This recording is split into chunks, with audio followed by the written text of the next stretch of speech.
Yo. Hello.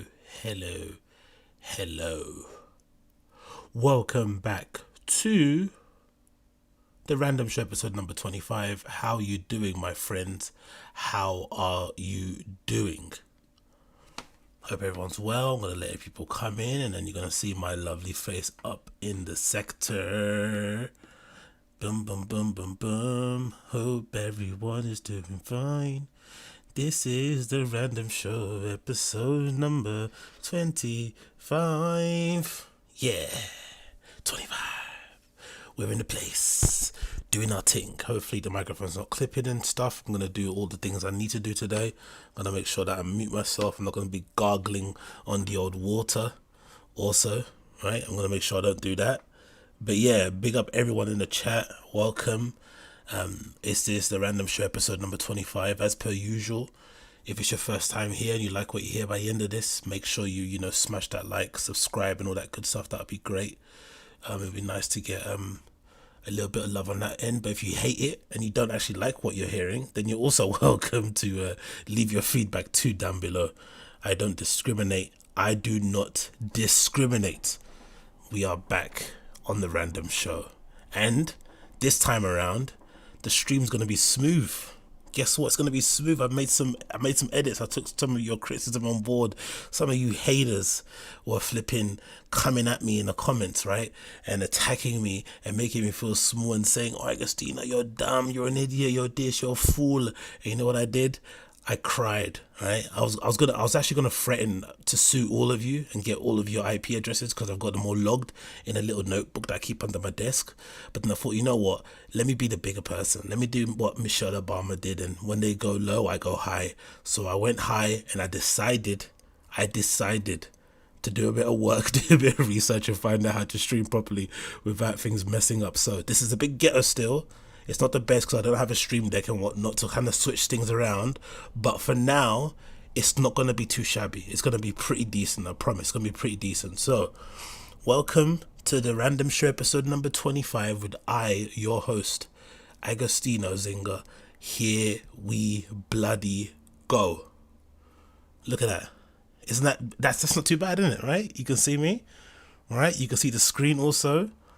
You can see the little, PF Changs, on the grill there. We're all kind of munching and doing our thing. So far, so good, isn't it? Right? So far, so good. I've got a little setup going on. I've got this massive bottle of water that I'm not gonna jug on stream. I promise. Right? I'm not gonna jug this on stream. I'm gonna keep my gluck to myself. I promise you. And we're gonna just get started, innit? Loads of things to get involved with. Loads of things to talk about. It's been an absolute jam-packed day, a jam-packed week actually in updates. It feels like it's only Thursday, right? Heading into Friday, but it feels like there's been mad updates concerning our best friend Brendan Schaub, TFATK, and all that LA community of absolute redacts. So we're gonna jump into a few of the clips that I've got loaded already on the screen. We're gonna get all that stuff going, and then we're gonna just keep it moving and whatnot. So feel free to continue, smashing the chat, doing your thing. I'll quickly read what you guys are saying here. Oh, actually, I got the chat on the screen too. Look at that. Sick. The chat's already on the screen, so everything's going well. I'm happy about that. Big up Space Sky. Big up Topper. Big up Eddie D. Mo. The Rinks. B-Cut. Big up everyone in the cut right now. Streaming this live wherever you may be. Hopefully this is somewhat entertaining. Hopefully we have a bit of fun. Have a bit of LOLs. Again, this is all just in jest. I don't want you to go and attack or, go and, go and attack anybody or anything featured on the stream. This is just something to kind of wallow away the time, because why not? And then we're going to just get it started. So what's the first thing I want to talk about? Was it this here? Let's just do this first. Let me get this. Bear with me a second. What am I doing? I'm on that, right? So let's get that off the screen 1 second. Let me just double check and make sure I got the right clips. I don't want to mess things around anymore. Bear with me 1 second. This is a good one. I should start with this one. Let's go here. So we're going to quickly start with this. I'm not sure if you guys remember this. I think I might have talked about this before. I'm not really too sure. But this is a random clip again I found on the TFATK subreddit of Tom Segura basically talking to Brendan and giving him a little bit of a heads up in terms of, how to put shows on, how much it costs, and in terms of traveling around and being a kind of struggling comic and all that good stuff. I think it's a good display. Number one, maybe, of Brendan actually was a pretty decent guy, because I remember back then in this clip that I'm going to get up here on the screen. Actually, let's get up now.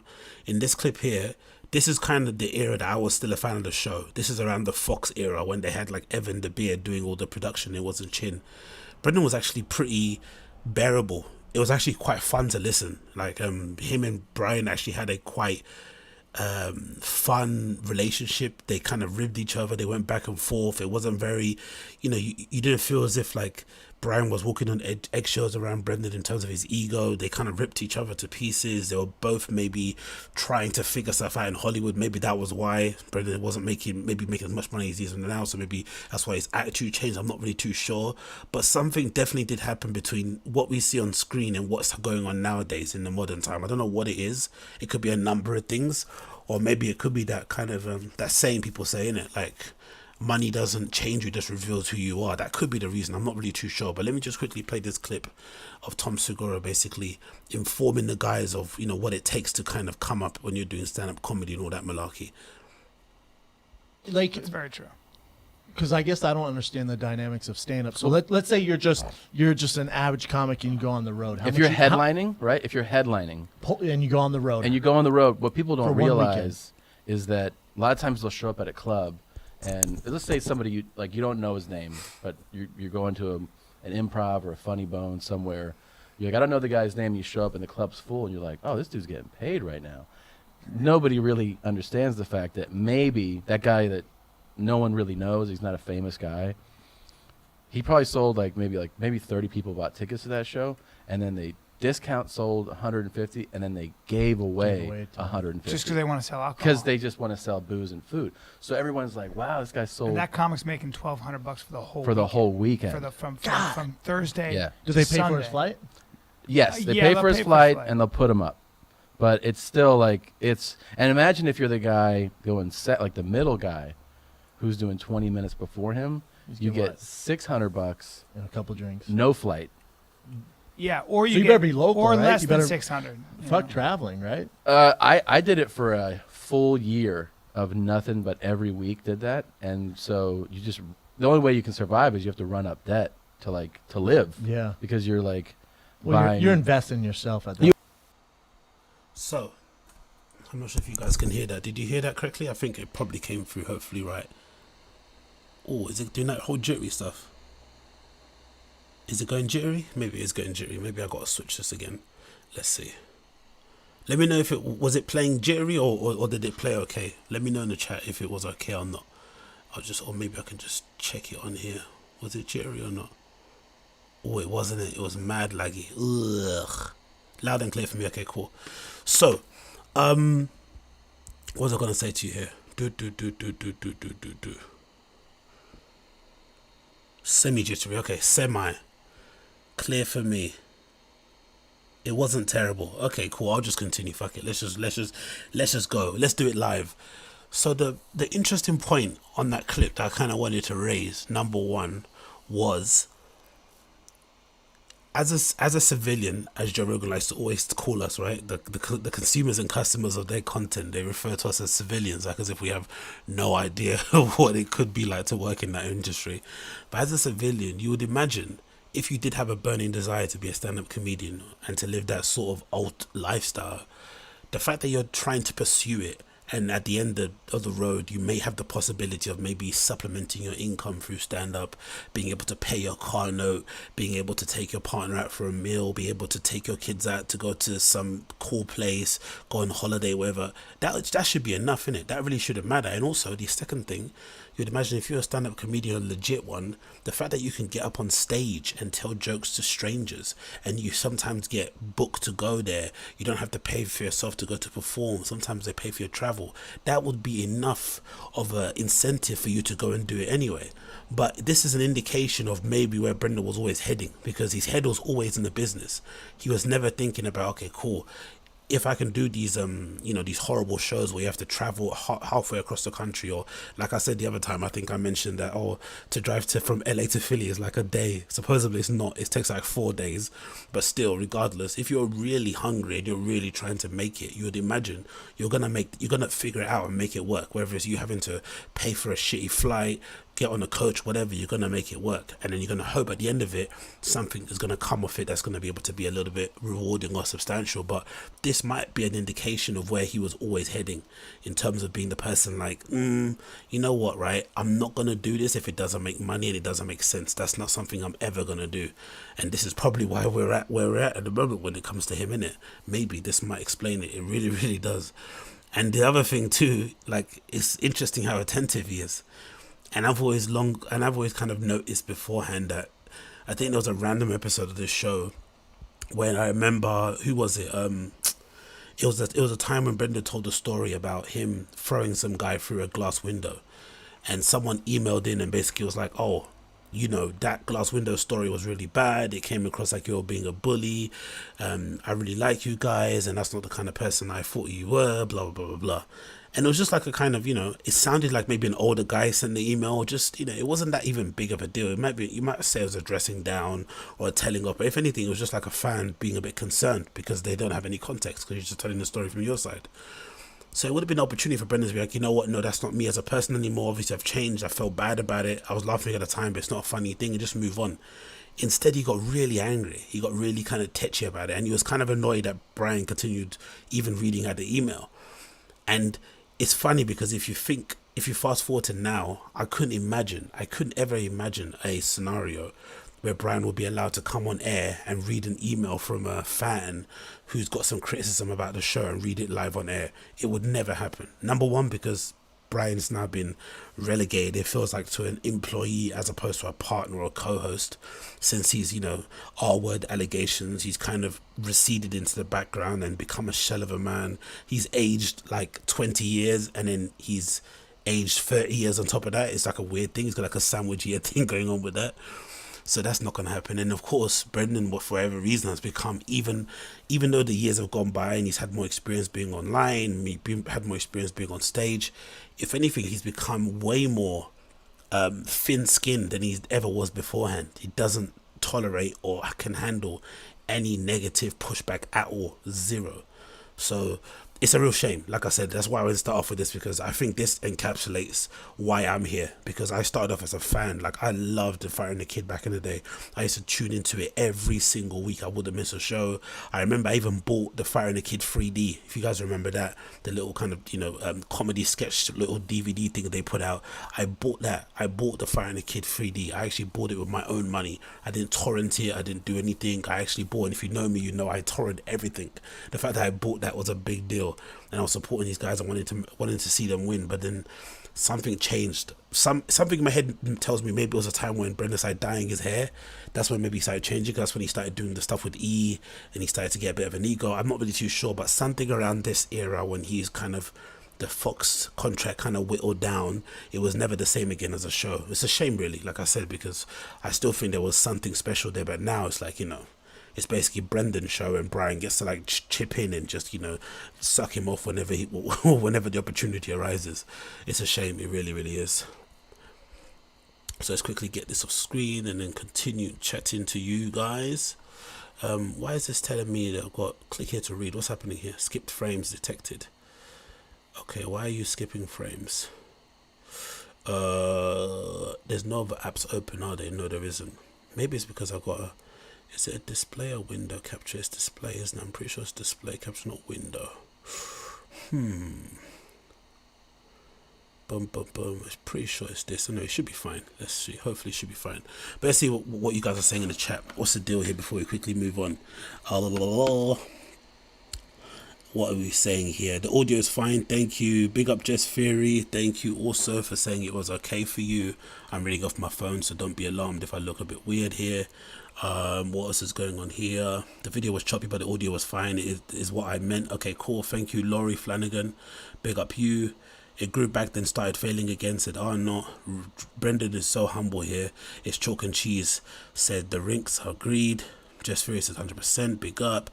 Ego 10 says, we're civilians because we don't have that top funny clearance level. He could tell you the funniest joke, but then he'd have to kill you. Exactly. Diego says, Schaub is the Tommy Wiseau of comedy. Yeah, but I think he's a Tommy Wiseau without the self-awareness. Part of what made Tommy Wiseau, no, not even Tommy Wiseau self-awareness. Tommy Wiseau's not even self-aware. He just lives in his own reality. That would be far better for Schaub, actually. If he actually lived in his own reality and didn't care what anyone said and just was like, look, because at the end of the day, the guy's got it made.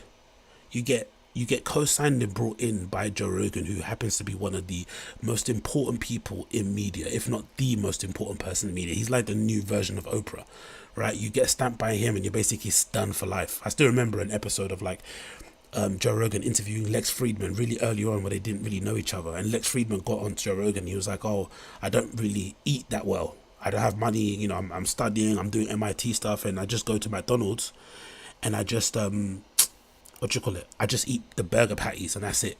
I just eat the burger patties and I throw away the bun because I don't want to eat the carbs. And then, you know, you roll on a few years later and now Lex Friedman's an absolutely monster. Do you know what I mean? He's got a big podcast. He gets amazing guests. He just had flipping, you know, what's his face? Mark Zuckerberg on recently.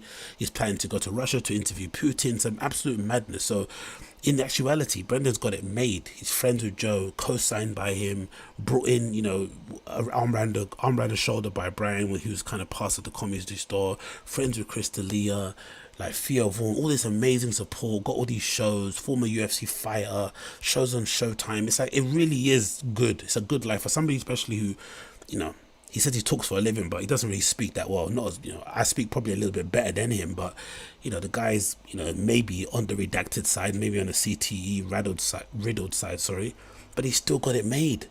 You would imagine just living in your own reality would be the best way to go about things. Let me just ignore what everyone says and just live my own reality. F them. That would be a far better way to go about things. But for whatever reason, his makeup and his DNA just doesn't allow it, innit? So, anyway, Garrett Moore says rent free all over the place. Or Garrett Moore, who's rent free? I guess you're saying Brenda lives rent free in my head. Not really. I don't really get this. I don't really get this POV some people have about rent free, or someone else said another stream, bottom feeder stuff, or you wish you were here and all this sort of stuff. It's a weird criticism to make, because I see this watching these podcasts and listening to them. 'Cause I listened to them for years. I've been listening to Joe Rogan podcast for like, I think since episode in like the hundreds. Maybe like the first one I listened to was in maybe episode 300 and something, right? Maybe around then might be my first episode. So I consume this stuff like people watch TV series, and I'm sure other people do the same thing. You listen to a very well produced podcast, a fucking around podcast like this, but you listen and consume them the same way you would consume watching, you know, Ozarks or Breaking Bad or something. And when you watch those shows, you have opinions on them, don't you? You have an opinion on the actor. You have an opinion on the person who they're playing.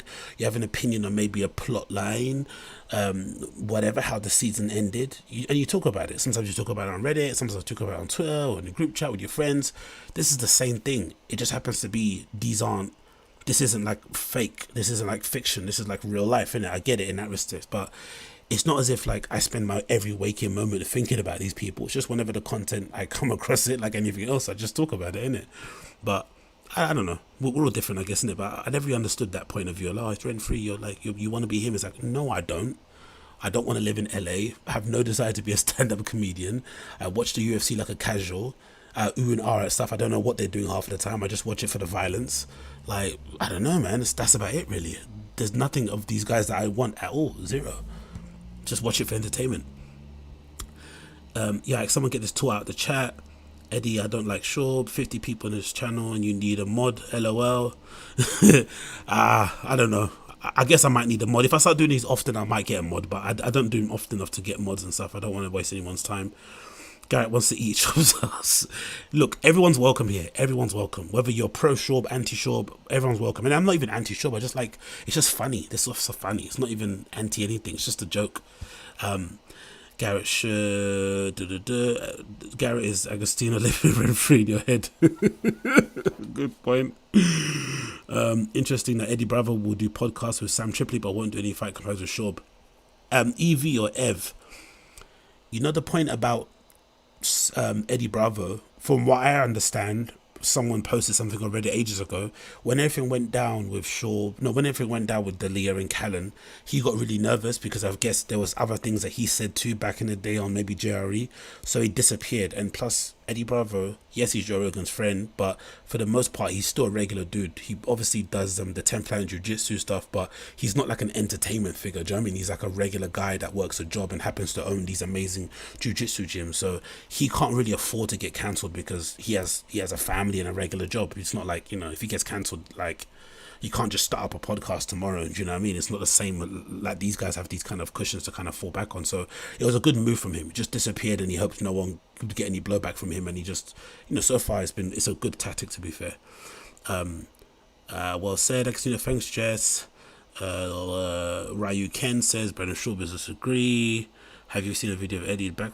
Anyway, let's go. Let's continue. Thanks again for the chat. I'll check it intermittently here and there, but we're just kind of gonna keep rolling on with all the other stuff here we want to see. I also want to quickly talk about this video, actually, if you guys don't mind. I know I shared it before, but I just want to go over it again, just for, you know, interest sake, in terms of when it comes to the old Schaub Universe stuff. But it was a little clip someone put together of the difference in promotional material of whiskies between what Brendan's doing with these Tiger Thiccc stuff and what, you know, Conor McGregor's doing with these proper 12. So I'm just going to quickly play this for you guys again. Hopefully you forgive me for doing it again, and then we can move on to the other things that we need to talk about, especially the kind of the cancellation of this Moontower thing. Let me just wait for it to load. Bear with me a sec. Cool. So I'm going to get this up on screen and we're going to go from there. If you don't mind, let's do this.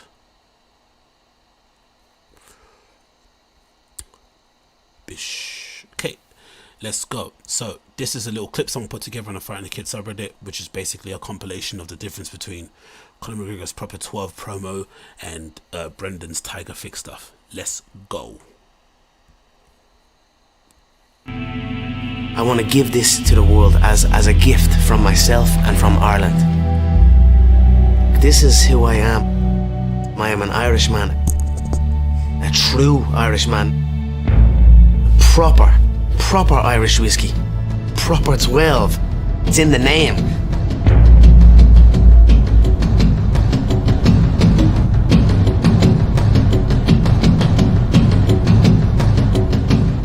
Twelve is the district I come from. It's a small suburb in Dublin, Ireland called Crumlin. It's a place dear to my heart. With each bottle and with each case we sell, we are going to give back to the first responders. They are the people who enter the buildings when people are running out, and that's heroic to me.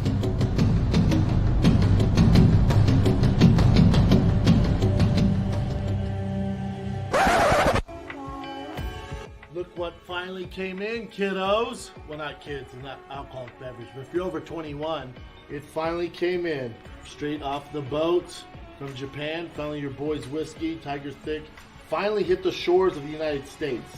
Here's the thing, though. It tastes fantastic. 2 years in the making. Already won awards for the label, the Muse Creative Awards. Not a big deal. But, you know, you get in this whiskey game, and I thought,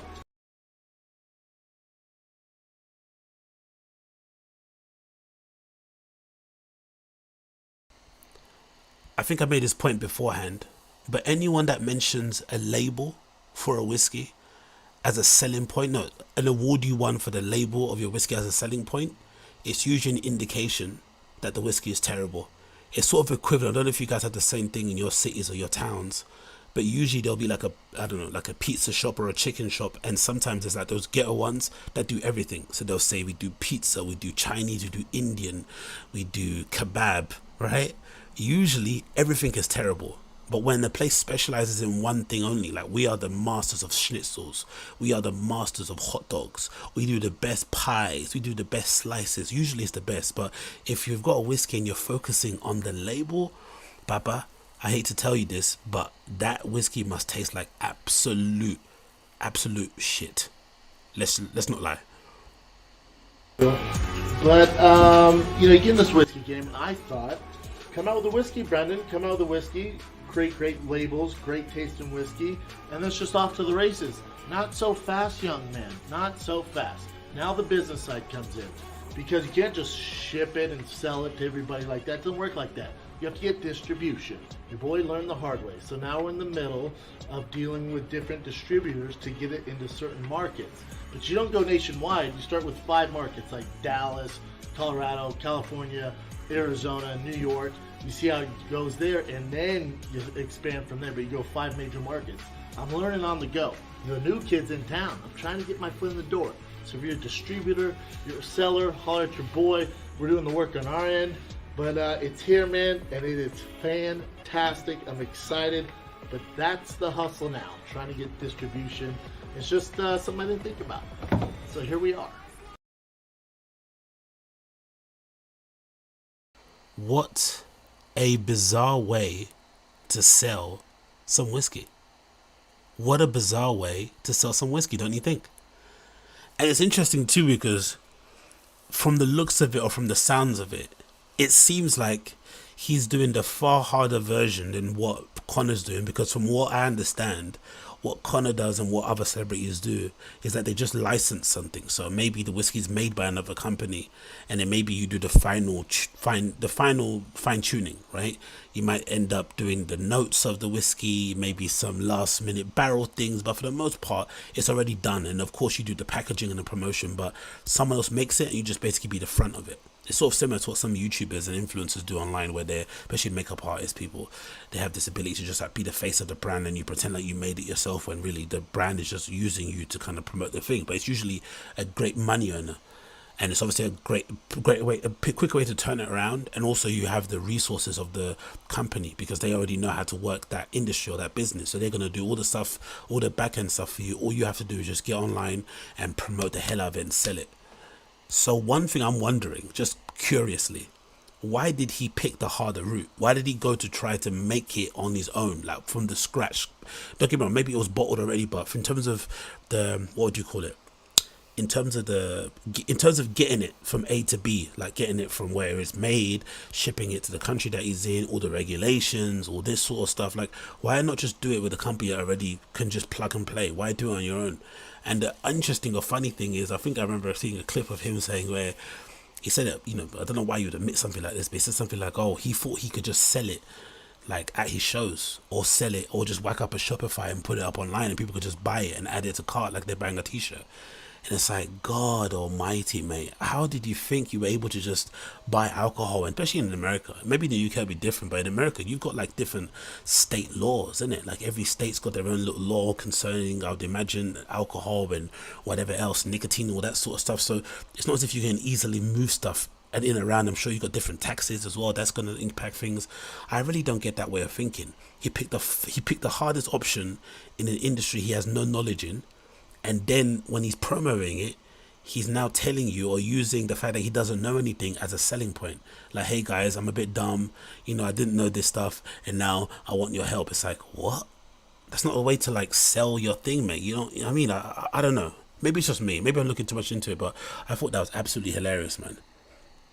Absolutely hilarious. But let me just double check here and see if I can just move this around and make sure I'm not tracking everything different.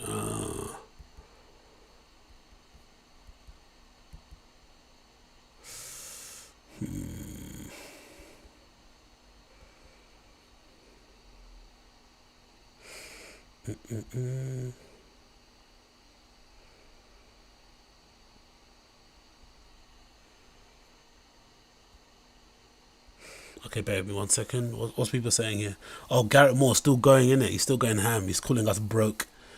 He's saying we should all be Brendan. Okay, cool, man. This is going to look amazing on the replay, though, to be fair. All these, like, Brendan people coming up here and fighting for his love. This is going to be awesome. This is a good thing. To be honest, he needs this anyway. This is a good thing. People coming in saying, no, he's actually amazing. You're actually just jealous, mate. You don't know anything. Blah, blah, blah. This is actually a good thing. So keep on keeping on, sir. I don't mind the old you know, Brendan loving. I think it's a good thing. I think my man actually needs a little bit of support that way, and maybe he'll just start concentrating on people that love him instead of everyone that doesn't. I think that's the best way to go about things. So keep on keeping on, sir.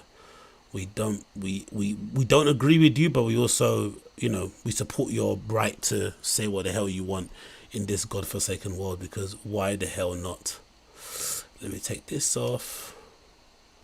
Make sure it's not working. It's not See, this works now.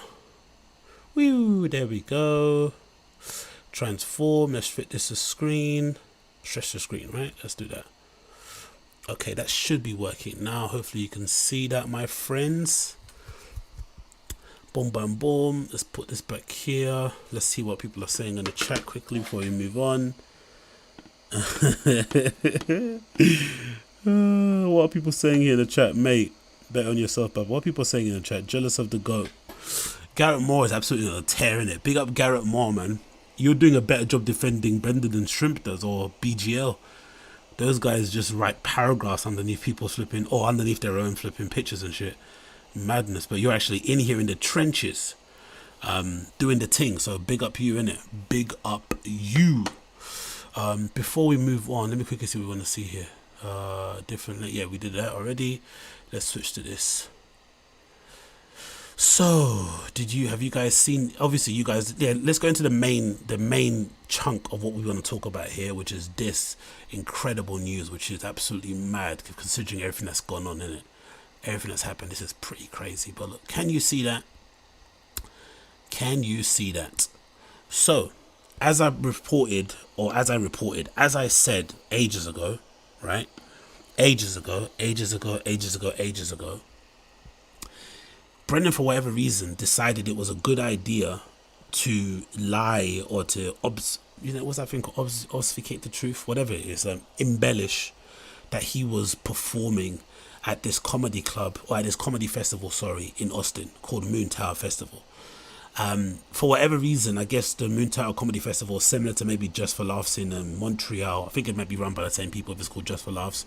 I guess it's a big deal for comedians, because I'm assuming a comedy festival similar to like a music festival is an opportunity to go and see loads of different people at the same time, right? And you don't pay that much money, so for a customer it's obviously a good deal. You pay like $50 to $100, I guess. You see a whole host of comedians, and who knows, you might find your next favorite comp that you can go and follow around the country, around the world, blah de blah. For the comedian, obvious advantage to go and see new and to go and obviously try and showcase your work and your art and your skill set to an eager, new, interesting crowd. So comedy festivals are a big deal in that regard. But from what I understand from listening to comedy podcasts, there's also an added little sprinkling of goodness where comedy festivals are also the chance for industry people to come and see loads of talent at the same time. So if you're someone on a come up, or somebody that thinks you deserve a break, you want a Netflix special, you think you're not blockbuster, the good place to go and perform is at a comedy festival, because it might be the opportunity for you to perform in front of somebody who's a shot caller at this production company, at this club, at this network, whatever it may be, this streaming service. It's all kind of an upside. And from obviously Brendan's lies, I would assume if you were invited to the comedy festival, it's a win, because you're alongside some sick names. So you can put that on your social media and people can feel like, oh my God, you're next to Bill Burr, you're next to Dan Soder, you're next to him. I mean, people are going to be a fan of you. And also if you're headlining, it's like a double benefit, because comedy festivals are headlining, you've got to be a real big name, because if they're headlining you at a comedy festival, you have to be a Sarah Silverman type person who's going to be known to the general public, and you're going to actually sell some tickets. For whatever reason, this guy decided to lie that he was a headliner, which I don't think was a great idea because of the level of comedian he is. It didn't make any sense why a comedy festival that's booking the likes of Tim Dillon and that would then decide to book Brendan as a headliner. It doesn't make any sense. Obviously, he'll be booked in LA. I'm sorry, in Texas, in America, it doesn't matter. He'll be booked in general because he's, despite what we might think of him not being funny, he's still a popular guy, right? So that makes sense why he'd get booked. But why would you wouldn't headline him at a comedy festival? No one would do that. So he lies about it, doesn't make any sense. And everyone keeps, getting at him that he's obviously lying about this comedy festival headlining. The official lineup doesn't even say he's headlining. It says he's just got added as a late addition to obviously maybe sell some tickets or whatever it may be. Or maybe he was already added and they kind of just announced it late so that they could, so that they could maybe sell more tickets, right? Maybe he was already booked ages ago and then they announced him late so they could sell more tickets in the end. No problem. Whatever the point is, he got announced. The fact that he got announced anyway was a win. I thought in my head, looking at the lineup, that is a win. The win is getting announced on the lineup. For whatever reason, he doesn't think that's enough and he lies that he's headlining. And he's getting constantly trolled in his comments about not headlining. People on the TFATK subreddit are emailing the organizers and checking in to see if he is headlining, and they're saying no, he's playing at the satellite stage, so if it's another stage, it's not a headline stage. It's just embarrassing totally embarrassing. And then he makes his post on Instagram where he's like, oh no, Twitter is like, oh, I'm so proud of doing, like kind of pats himself on the back, you know, back in the day when I was performing, no one would book me and they would only list me down as a fighter and not as, you know, Brendan Schaub, my name, blah, blah, blah, now I'm headlining. He obviously he's not headlining. He keeps promoting it, saying he's headlining, he's not. And then now, out of the blue, out of nowhere, with no real explanation as to why, he is now cancelled his appearance at the Moontower Comedy Festival. And it says here on the screenshot, cancelled. Sorry, Austin. I'll be announcing a full weekend ASAP for 2022. I won't be able to make it this Saturday. So, what, 2 days before the comedy festival happens, he cancels out of the blue. Now, for my chat folks out there, what do you think happened? I have a couple of theories, but what do you think happened? Here's some suggestions, right, that I put up in the title, right? Or that I didn't put up in the title. Here's some things I'm thinking of. Did he, number one, get told to skedazzle because of the, you know, negativity around his name on social media in general? Was there an issue with low ticket sales? Maybe there's a thing where if you, in order to get confirmed to actually perform, you have to sell a certain amount of tickets, and then when you sell them, your kind of booking gets kind of solidified. Or if not, you have to go to smaller venues, and if you don't sell, you just keep going down to smaller ones. Do you think it was because of all the controversy around Annie and Kalila and all those allegations that came up about the truck walk? Do you think it was him just not wanting to be around those people, knowing that he's suing a small YouTuber? He threatened to sue, obviously, the lady supposedly or allegedly. Or do you just think he generally changed his mind, like he said, and wanted to hang around with his kids? What do you guys think was the reason behind him cancelling his appearance at this comedy festival? I'd love to get an insight from you guys here on the chat. I really would. Let me just read what some of you guys are saying. Let me see what people are saying here. What people are saying in the chat. Wow, man, it's mad spam, innit? Garrett Moore's going hard in the paint. Let's see what people are saying here. Wow, Garrett Moore's going hard in the paint. Garrett Moore's redacted. So let's say, wait, is the festival canted? What people are saying here? Garrett is beta as F. What's everyone saying here? Hi.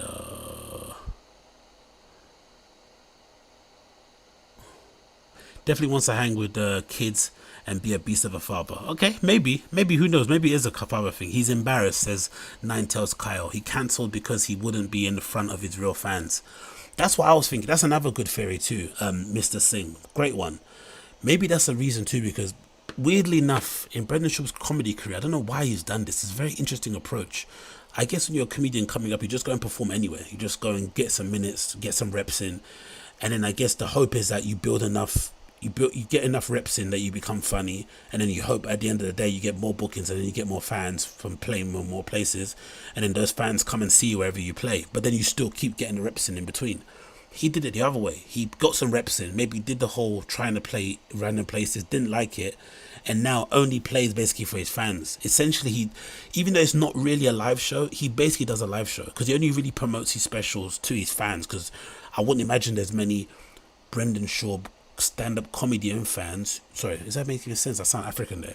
I don't think there's many Brendan Schaub fans who don't know him because of the podcast. They all come through the podcast, so you're obviously only playing to your audience. It's not as if you're playing to like random people. It's a very interesting approach. So maybe this Moontower Comedy Festival will be the first time he's actually played at like a neutral venue where no one knows who he is, and there'll be just random people popping in just to check out what he's doing. I'm not really too sure, but it's a very weird approach. Oh, we got a super chat. What's super chat saying here? Big up Joe, thank you for the super chat, I appreciate you. Brendan threatening Trash Tuesdays and losing comedians respect while very low ticket sales is my guess. Okay, so you're saying the two things, Joe. Okay, you're saying the two things. Trash Tuesdays suspect and very low tickets. The ticket sales I'm not too sure about, because from what I understand, those satellite passes grant you access to all the satellite stages. It's not like you're buying a ticket to go and see certain comedians. You're just buying a ticket to go to a stage, similar to like a music festival. You buy a ticket and maybe it's a different tier in terms of VIP and whatnot, but it's still a ticket to see all the bands. So it's not like you can't sell tickets. You know what I mean? I don't know. Maybe the mechanism behind it is different than what I know, but it doesn't really seem like that would be a ticket sale thing. Or maybe I'm reading it wrong. I'm not really too sure. But it's a very weird way to go about doing things. It really, really is. And then to make matters worse, of course, on the actual lineup, the final lineup, he's obviously not on there anymore. He's completely been taken off. And the funny thing is about this final lineup, like I said before, the fact that he's on this lineup, does that make sense? No, the fact that he was even featured, right? The fact that he was even featured on this lineup should have been a win in itself. Because look at the names. Sarah Silverman, who do I recognize here? Let's continue. Andrew Santino, Bobby Lee, Big J Okerson, Dan Soda, Dion Cole, Jimmy O Yang is shit, but let's continue. Mark Maron, obviously a legend. Mark Norman, someone I'm a big fan of. Nikki Glazer, hate, all those fucking pussy jokes and stuff. I'm not a fan of it at all, but she's a great podcaster and a great radio host. Pete Holmes, lovely guy, great comedian. Tim Dillon, great. Trevor Wallace, he's the guy on TikTok and stuff. He's really funny. I like him. Are You Garbage Guys? One of the best podcasters out there, actually, involving comedians. I don't know everyone. It's Christina P from Your Mum's House. Donald Rawlings. Like, these are amazing. Jessica Kierson, come on, one of the best out there to do the thing. Moshe Kasher, like, this is a win. That is a win. If you're on this list of names, that should be enough of a win. You don't need to lie that you're headlining. I really do not understand it. I really don't get it. I really, really don't. Maybe I'm making too much. I'm making more of it than what it is. But that's one of the things that very much puzzled me when it comes to Brendan and his kind of way of going about his business and stuff. I just don't understand that. But to be fair to him, if I just take a step back and look at it from a performance point of view, maybe the point that you would lie would be so that you would give the impression that you're bigger than you are, in the hopes that more people would want to see you. But in the hopes that the people that make the decisions in the industry would then give you better gigs. But then that doesn't make sense, does it? Because if you're in the industry, you know who's headlining and who's not. You don't get duped. Because I don't feel for a customer. Maybe tell me in the chat, you guys. As a customer, do you care who headlines? Like, if you went, imagine if you're going to a music festival. When I go to music festivals, I see the bands I want to go and see. It doesn't matter who's headlining. Yes, a headliner is a good thing, but if I want to see a smaller band that no one really knows about, like, imagine if I want to go see like a band called Nails, right? One of my like favorite like metal bands or whatnot, and they're playing at a festival. They won't be the headliners most likely. They might be in the supporting on like a stage somewhere else, but I'm still gonna go watch them. So I don't really understand this idea of like lying your headliner, because we don't care as customers and as consumers, or as civilians, as Joe Rogan calls us. And the people in the industry, they know that you're not headlining. They know you're not headlining because they are in the industry. Do you know what I mean? It doesn't make any sense really. I don't really know why he does that personally, but who knows? Let's get this thing off the screen quickly. Let's see what the chat's saying here. What are you guys saying? He embellished hard, yet Pete Holmes, I agree. Wait, he said he was headlining out of... Yes, exactly. And what's your username? Mr. Womp Womp Fam or Lamb. Yeah, imagine. He said he was headlining out of all those comedians. Imagine saying you're headlining out of all those big names. How does that make sense? Jess Ferry says he embellished hard. Of course he did. James Picone says, I only watched his comedy to see how lame it was and why everyone was making fun of him. Fair enough. Mr. Singh said multiple times. Scale Dice said he's worried about other comedians calling him out. Maybe, who knows? Shame Callan didn't see it. Set him straight, says the Rinks, about just doing the festival regardless of promo alone is a new special would be good. Yeah, the Rinks. I don't get it. If you're promoting a new comedy special that's meant to be coming out next week, you would imagine going to a comedy festival, regardless if it goes well or not for you, will be a win because everyone's looking. The eyes of the world are on you. But for whatever reason, he didn't think that would be the right thing to do. So this is his career. Nels is dope. Yeah, big up Flavor Aid. He's putting his special on YouTube because you don't show list likes here no more, and you can't see the ratings. Yep, True Justice.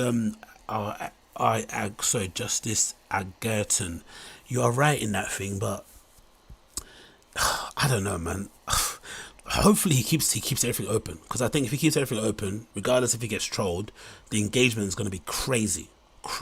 Like I've already predicted, I think that special will do like 1 million views in a week, easy. Like in a 7-day period, that will do 1 million. If he just keeps it online, doesn't do, because imagine what You'd Be Surprised got. Imagine the views You'd Be Surprised got behind it. We don't know what the views are, the stats are on Showtime, but I bet you'd be surprised special is in the double-digit millions in terms of views. So I can just imagine what it'll be like now. What else is it? People are saying here. He wants to be super famous, said Mr. Singh. That's it. That's all he gives a shit about. Fuck him. Fair enough. Brutal. Nine Tails Kyle says Annie Lederman is one of the most respected female comedians you can tell, because even the Legion of Skanks praise her. Yeah, the Annie Lederman thing is interesting, isn't it? Because there was someone put up a little, I think maybe she put it up on her stories that she was going to support Joe while she was in LA. So Joe was in LA performing at the Comedy Store and she was supporting him, you know, and obviously Brendan wasn't there. Interesting, isn't it? What a weird move. If that story is true and it was Brendan who asked her for a drug walk, why would you do that? Annie was always like, from what I could see, Joe's always kind of grooming Annie to be like the next big female comic. He kind of really likes her and thinks she's really funny, and she's clearly tapped in with everybody and quite outspoken and stuff. Like, I don't see how you couldn't see if that went wrong, it would go really, really wrong. Such a bad move, really, really bad move. He ended up shooting himself in the foot, really. So it'd be interesting if he does go on Rogan, whether or not Rogan ends up bringing it up. Will he bring it up and say, hey, you were messed up there, you shouldn't have done that, bloody blah, blah, blah. I'm not really too sure, to be honest, but let's see what go on. We'll see when that happens. Let's just get this on the screen, because I think this is flipping hilarious. Someone made this little tune regarding what's been going on here. Let's play this. Let's have a little musical intermission courtesy of the Homeless Cats. It's got a sound there.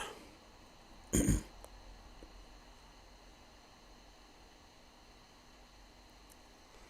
you see that? Or is that stretched? It's a bit stretched, isn't it? Ugh, looks a bit mad, but hey, hopefully it works.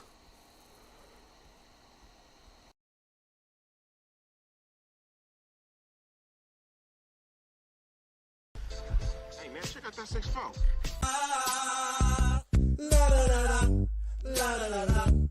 I'm redacted. I was gonna headline Moontower, but I'm redacted. I need whiskey every hour because I'm redacted. I don't understand distribution because I'm redacted. Goddamn, I'm redacted. I'm redacted. I'm redacted. I was gonna get some hypoallergenic cats, but I'm redacted. I sent all of my money to the Russians, cause I'm redacted. Now Toe won't have me over, and I know why. Cause I said he's a bald dude, slanging the dick, and his mom is mad. Oops, my bad, I mean his wife. Hi Toe, would you please let me back on the show? I mean, technically it's not really my fault. I'm redacted, you know. Whoa, whoa. And now I'm crying in traffic in Chicago. While Annie Letterman is in LA opening up for Toe. Goddamn, that's got a sting, Papa. Ooh, I was gonna get a food truck, but I'm redacted. Ooh, I was gonna try to even get a truck walk, but I'm redacted. Now everyone's laughing at me like I'm the Joe. Cause I'm redacted, cause I'm redacted, cause I'm redacted. La da da da da da. I was gonna go with Joe, but I'm redacted.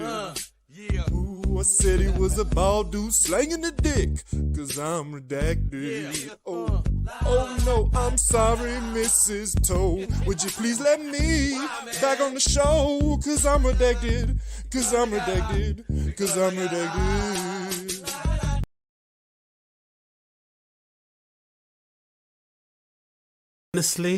Honestly, is there more talent out there per sub, per user of a sub than that?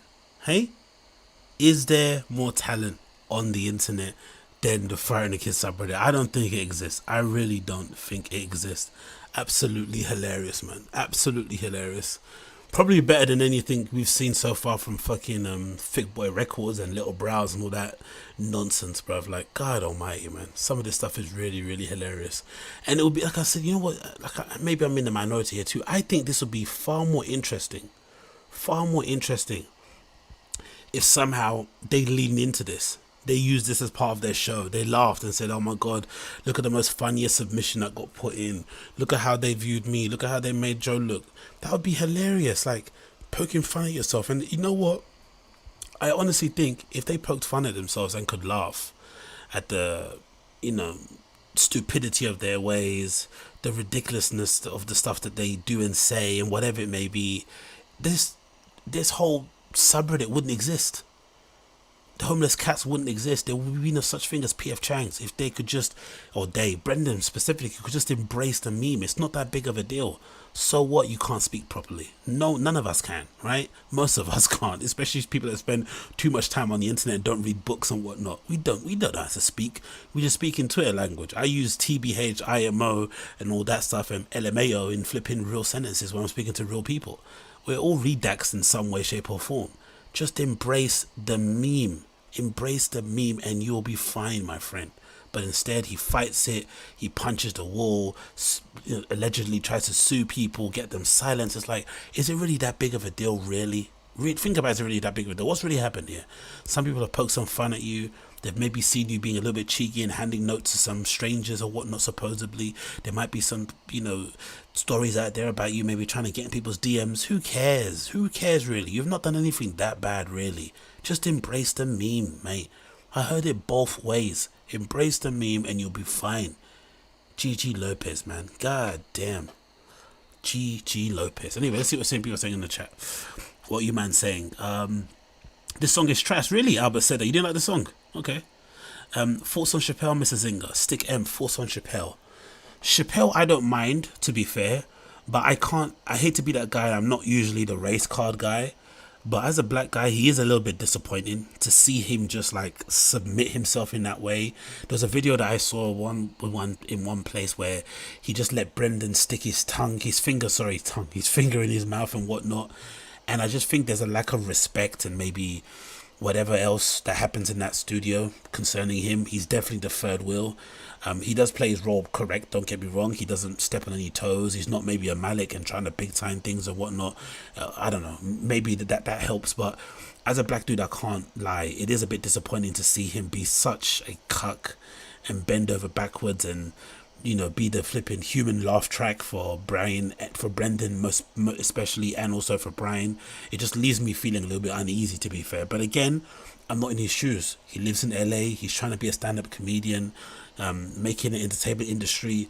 If you got an opportunity to work with this guy and all you had to do was just sit there and laugh and giggle and flip and mess about with your Van slip-ons, make and feign ignorance and keep saying, I don't know, I didn't know that, I didn't know you could press control copy and it could copy text, and act dumb, then maybe that's a good gig. It's not that bad. You get paid some money, you expand your exposure, you get some new followers, you get some gigs. So maybe there's some method to the madness, but I don't think my pride and my dignity and my ego could be constantly abused in that way just to make it. I'd rather just sit on Twitch and play video games or get a job working in PF Chang's. It really isn't that serious, and just do comedy on the side. I don't get why you need to kind of subject yourself to that sort of stuff, but again, I think I might be in a minority.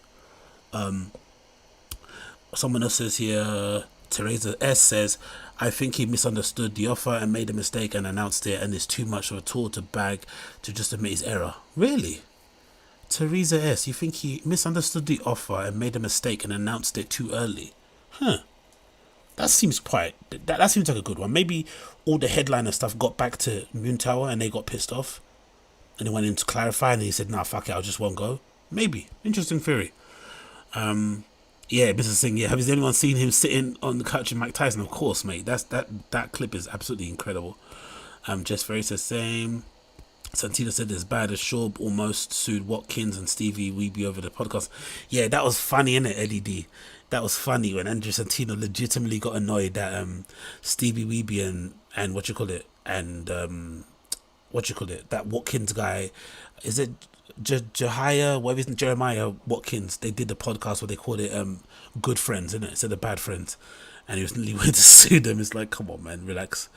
And he had been around a long time. She used to be an NY comic. Oh yeah, true.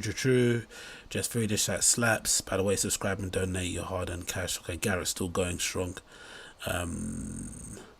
Let's continue here. Let's see what people are saying here. Sure. but I'm a touring black. I'm touring with a black friend Chappelle. Mr. Womp Womp, I am. Is that quote real? Did someone say I'm touring with my black friend Chappelle? This is what Brendan said. Please tell me that quote isn't true. Please tell me it's not true. Please. Brendan for sure says my black friend Chappelle. The comments on the recent TFATK without Chappelle were all saying it's much better without him. Oh, is that true, Laurie? Damn, man. Damn. What are people saying here? Isn't Chappelle the tap dancing buck broken butter biscuit eating coon? Now, I wouldn't call him a coon. I don't agree that. I'm not a fan of it. I'm also a person who kind of grew up listening to things that probably people wouldn't think I would listen to, and I hate that idea that just because you might not be a stereotype that somehow you are betraying your race. I don't think that's true. I just think, just as somebody that relates, just as somebody who does that thing where when I walk down the street in a random country and I see another black dude, I always nod, right? We have that kind of nod, that little, acknowledgement of our struggle nod. I just, I can't help but feel a kinship to somebody that I don't know because we happen to share the same racial background. It's just sad to see him go out like that, but I wouldn't call him a coon. I don't think that's fair to say. I don't know the guy, and also I think you're allowed to be into whatever you want to be into in it. So the coon thing is a bit long. No coon talk in my chat. We might be bottom feeders, but we're not coons, okay? That's what we are. The bottom feeder boys, but we're not coons. Let's move on. Here, I don't know why this is stuttering so bad, to be fair. It was working pretty decent before. Don't know why it's telling me that it's not anymore. Nothing was skipping earlier and I had it working stupendously. I wonder what happened. Let me quickly check this before we move on.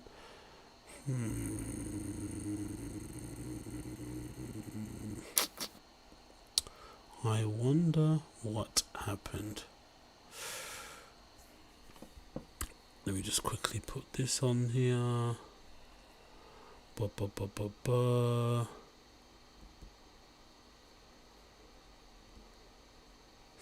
Okay. Let's see. I did that one already, didn't I? And it didn't work in it, right?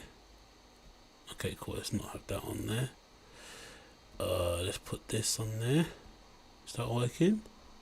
Kinda not. I don't know. Will it work? Will it not? Who knows? Let's see. Let's see if this works without buffering and stuttering. Bear with me a second. Let's see if this works without buffering and stuttering. Actor, that's Brendan's hero. He loves Adam Sandler. Oh, really? I saw him at I watched all this stuff as a kid growing up. He was my hero, and then I was at a movie. Yeah, not too bad, isn't it? That's not too bad. Is that a little bit better? That didn't buffer as much, did it? That didn't buffer as much. So maybe that'll be the good way to go about things. Let's move on. Hold on, let me go back here. I see a super chat. Let me quickly read this and get this shit off the screen. Oh yeah, me and this things will be the death of me. Let's see what people are saying. What's the super chat saying? Big up super chat man them. Big up Joe for the super chat, $4.99. I appreciate you. It says here, do you think Callan is an actual friend, or do you think he hangs around lip sealed, not sticking up for himself for the money? Let's go through the questions. Do you think he's a real friend, or do you think he hangs around lip sealed? No, he's definitely a real friend, 100%. Think about it. Like, let's be fair. Brendan's also a really good friend to Brian. Brian went through a really crazy time. Like I can't imagine what being accused of rape can do to a guy, especially if you think he didn't do it. Whether or not we believe him or not is a different story. But let's imagine you think you didn't do it and you get accused of rape. And you're somebody like Brian. You're in your 50s, you're in your 60s. You just found real fame really late in life, even though you were around the entertainment industry for a long time. He's been podcasting for ages too. He's a Joe Rogan friend. But, he never really burst in terms of commercially how he wanted to. He obviously had the whole, what's that thing called? The Hangover stuff going on. But for the most part, his success really came off the back of the podcast in terms of school, then doing the Goldbergs and whatnot. So he finally feels like he's getting a footing. Finally feels like his career is gathering some momentum. Things are starting to go where it needs to go. He gets announced that he's going to have a little cameo in The Joker. Even though he was in there for like a millisecond, still the fact that he was in that movie that was such a big cultural moment was a win in itself.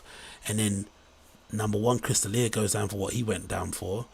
Then Brian tries to throw him under the bus and pretend they're not friends, deletes all his pictures on his Instagram, feigns ignorance and says he doesn't know him. And then the next couple of weeks later, he then gets accused of rape, which is even worse than what I think. You know, it's like you're competing against who's worse, you know what I mean? Flipping Mussolini or Hitler. But I would assume getting accused of rape from multiple women will be fought with multiple women. One woman and the other thing, Chef's Soul, is way worse, I think, than being a creep in young girls' DMs, personally. But who knows? So I think with that being said, the fact that Brendan stuck with him and basically did this plan where he said, hey, sit on the sidelines for a bit, let me do this podcast with these two black guys in Malik and Chappelle, figure it out, and then once we get our footing back and people forget about you, you can come back on the show. And he did. And if you remember, Brendan said one time, I still give Brian half the money. I think that's super admirable. I'm not sure what you guys think, and if you don't agree, fair enough, but in terms of like shitty people doing what they do, that's not a shitty move. That's a real honorable, that deserves a lot of credit. The fact that he decided, nah, this is still my guy. He needs the support now more than ever, because especially now he's out in the wilderness. Even though Brian comes from a family where he's got a lot of money and he grew up rich and he traveled the world when he was younger, it doesn't matter. Still, you know, he's a grown up. He needs his own wage. The fact that Brendan still did that for him says a lot. So I think for sure they're good friends. 100% sure they're good friends. I don't think it's a fake thing. For sure, no way. I think they're definitely good friends. But anyway, let's continue. So let's play this video. This is a clip featuring, oh yeah, this is a good clip. So in this clip, right, someone put together on the, again, TFATK subreddit. This is not my content, so I'm gonna say that out there so you guys know what the deal is. But someone put this compilation together, which basically features all the times over the period of years that Brendan, for whatever reason, has lied about famous people who know him. I don't understand where this lie comes from or why he says this, but there's a constant running theme of his stories. Like, he does two things when he tells stories. He tells stories where he's always the hero, where like someone pats him on the back, someone says they recognize him and they'll let him through TSA, someone says they watched him fight, someone says they watched him on whatever. There's always a story where he's the hero, always. And then there's always a story where some random celebrity knows who he is and mentions it in passing, or is like fanning out at him. It's really strange. But this is a compilation that kind of features all of them, and I think it's really, really funny. We're going to play it, and then we're going to continue on as usual. Let me get the volume up a little bit higher on this so you can hear it. And then I'm going to mute myself.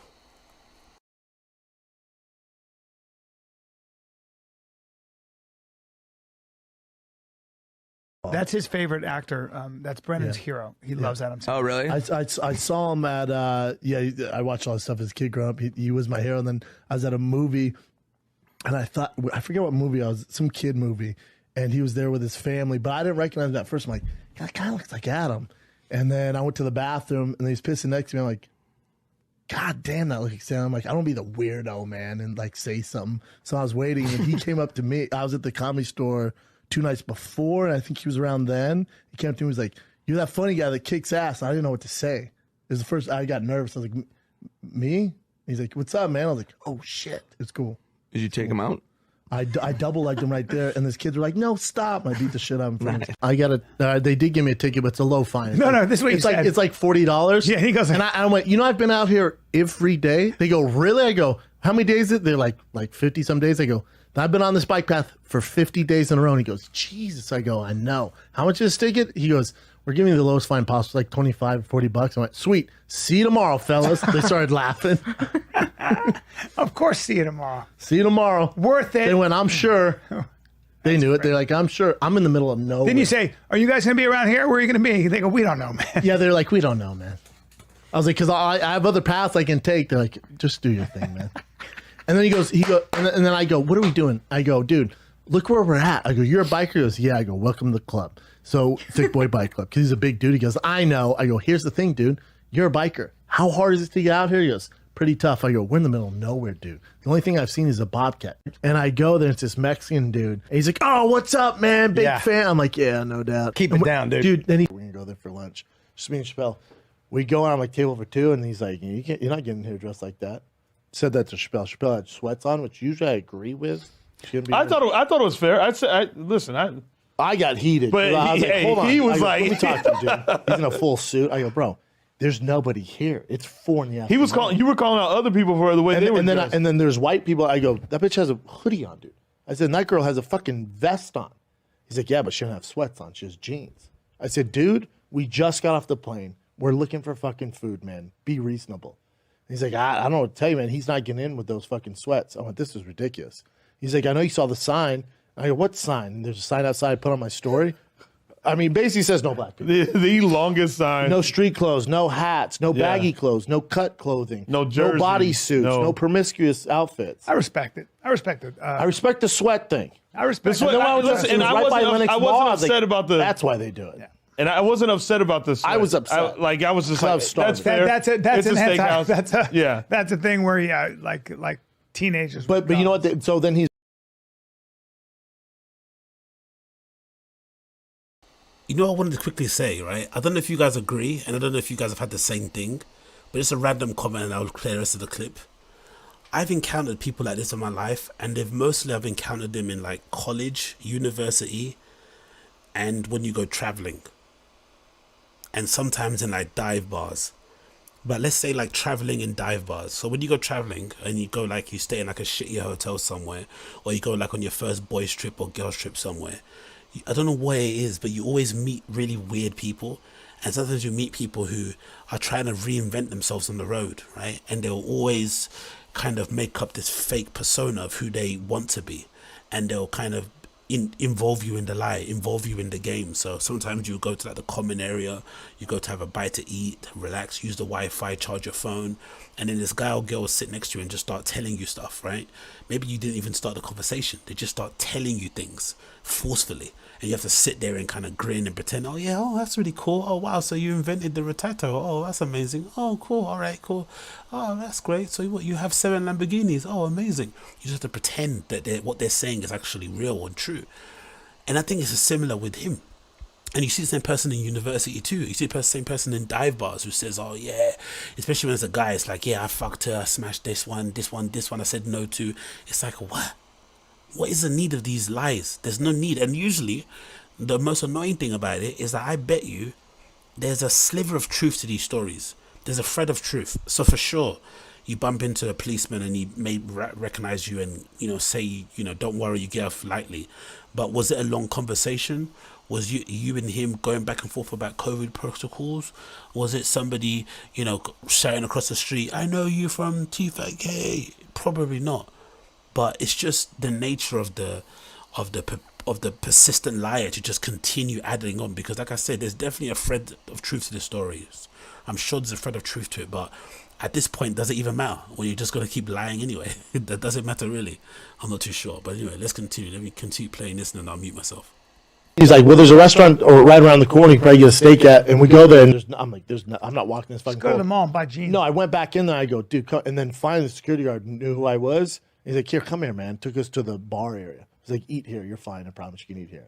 We went back the next day. I got pulled over in the Porsche, and the cop's like, hey, you know how fast you were going, man? I'm like, I don't know, dude. And I go, you hear this thing? I cannot drive fast. He starts laughing. He goes, nah, I get it. They're cool. Yeah, it's great. There you go. It's catching on. Bro, I was gaining popularity. Bro, I was at Irwan yesterday picking up food between the shows. This 50-something-year-old lady comes up to me and goes, hey, oops, don't rip Chris anymore, right? Hell yeah, dude. She goes, but you made a mistake, right? Yeah, and she started laughing so hard. She goes, you made a mistake, right? Yeah. I was watched the clip, you're 50. though. I was driving. I picked my son up, and I was driving down the road up here, and there's a guy tailing me in a Rolls Royce. In an all-black Rolls Royce. I'm like, what the fuck? And I tell Tiger, I'm like, stay down. He's riding my ass. I'm like, what in the fuck? And he's like fucking with me. I'm like, who the fuck is this man? Then he pulls up and rolls down the window. He goes, what's up, dude? It's Travis Barker. I'm like, what the fuck you doing, man? What if you crashed into me, dude? But yeah, I told you when I was working the Logan Paul Floyd Mayweather fight, I went to the restaurant and his whole team, all of them were coming out. And he goes, I know you. You're the white boy who works too much. That's me, dude. Oh, is that right? Yeah, that's me, dude. Wow. He's like, you're all over, man. I'm like, yeah, I'm exhausted. That's pretty cool. No way. That's the first time I've heard it in context. No way. No way did he say he bumped into Floyd Mayweather and he says, you're the white boy that works too much. don't get me wrong. It sounds like a very Floyd Mayweather thing to say. It's sort of like how he speaks. But are you for real? Are you for real? What is the point of that lie? Like, what is the point of telling that story? Can't you just say, I bumped into Floyd Mayweather in some event I was in, and you recognized me from like a past broadcast? I said, oh, I know you, innit? Aren't you on Showtime? Maybe because Floyd Mayweather's got a deal with Showtime. Maybe that's where the connection is. And we just exchanged some, banter about fighting, and we carried on. That's not a bad story. That's still a good story. The fact that Floyd Mayweather Jr. fucking recognized you in the first place is a sick thing. Why add the bit of like, you're the white guy that works too much? Or the white boy? Come on, man. Come on.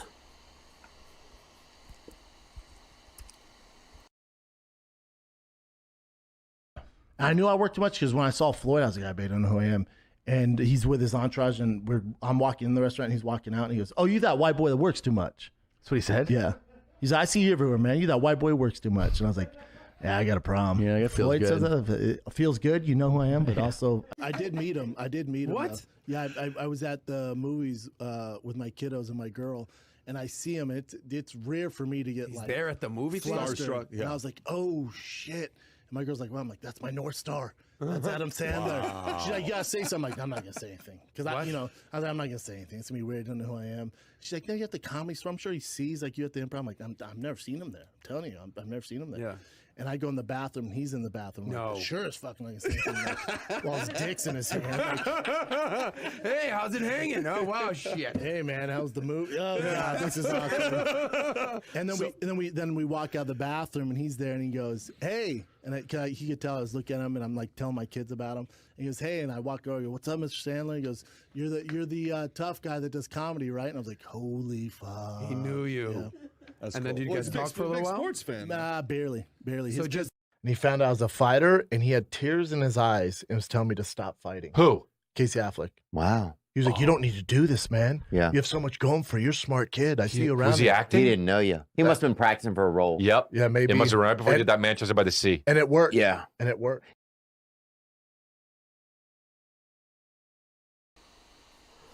I don't know what to say.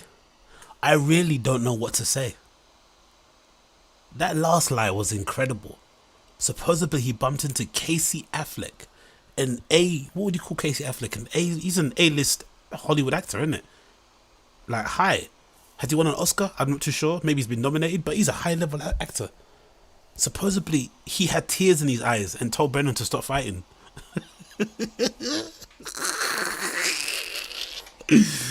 Oh my God. And again, think about it, right? Think about it. I'm gonna shoot him some bail. I honestly think, most likely, he probably did bump into Casey Affleck. He lives in LA. He's represented by CAA. He might go to some industry events. Maybe Casey Affleck's a really big UFC guy. Maybe he's a big Joe Rogan guy too. And Brendan's got the record, right, of going on flipping Joe Rogan show. So maybe he's showing him on there. But I could definitely see a world, a scenario, a situation where Casey Affleck might know who Brendan Schaub is. That could possibly happen. And you might exchange a glance, might compliment on his trainers or whatever. Some Hollywood small talk. But Casey Affleck, Ben Affleck's brother, is crying because of your UFC career that went by in like a blip? Come on. He'd have to be like the proper balls. Unless you're balls deep into MMA anyway and UFC, you probably don't even remember Brendan fought. Most people, I'd imagine most of the mainstream fans in UFC have probably come around Conor McGregor's era, right? Maybe they don't even know who flipping some of them maybe don't even know who GSP is for the most part, right? Maybe they're all Conor McGregor type people. Why would they know who you are? Like, come on, brother. What is the point of lying like that? I don't get it. I really don't get it. It's legitimately one of the worst lies I've ever seen in my life. Casey Affleck. What next? He says he's gonna bump into J-Lo. And she'll be like, oh my God, you're that gringo that works too much, eh, papi? Like, that's what he's gonna say next, eh? J-Lo saw me. And saw I was a gringo that works too much. I don't know, man. I think this guy is absolutely amazing in some parts. I really wish I could be that person that just lies like that. Like, just lies through his teeth, just like, yeah, my uncle's Denzel Washington or some shit, you know what I mean? Or Denzel Washington saw me playing football or skateboarding in the park the other day and said, yeah, I could make it. You could be the next Tony Hawk. You should get a fresher cover too, man. You're really sick. Your little pop shove it over the curb are really gonna get you places. Like what? I don't know. Anyway, let's read the chat. Let's see what you guys are saying in the chat. He looks like a Magican, not the Pokemon. Says AL lols. Casey, I think it's underrated. He's really good. Yeah, I agree. Just definitely Casey is good. Martin Moose says he said Casey was crying. Exactly. That's the thing. That's the thing, Martin Moose. He's not even like he said he bumped into Casey and he just said hi to him or whatever. Or maybe Casey said, oh, how's Joe Rogan, in like a funny banter way. No, he said Casey was crying. A guy that doesn't know you cries about your career. Come on. Getting beat off the truck says, forgive my laughter. B-Cut says, Tom Segura's boys were laughing in the background. Exactly. Man buns are so lame. They will know him. Fraud. Diego Pond says, you simply need to respond with I don't give a fuck when a douche like Schaub tells you a story.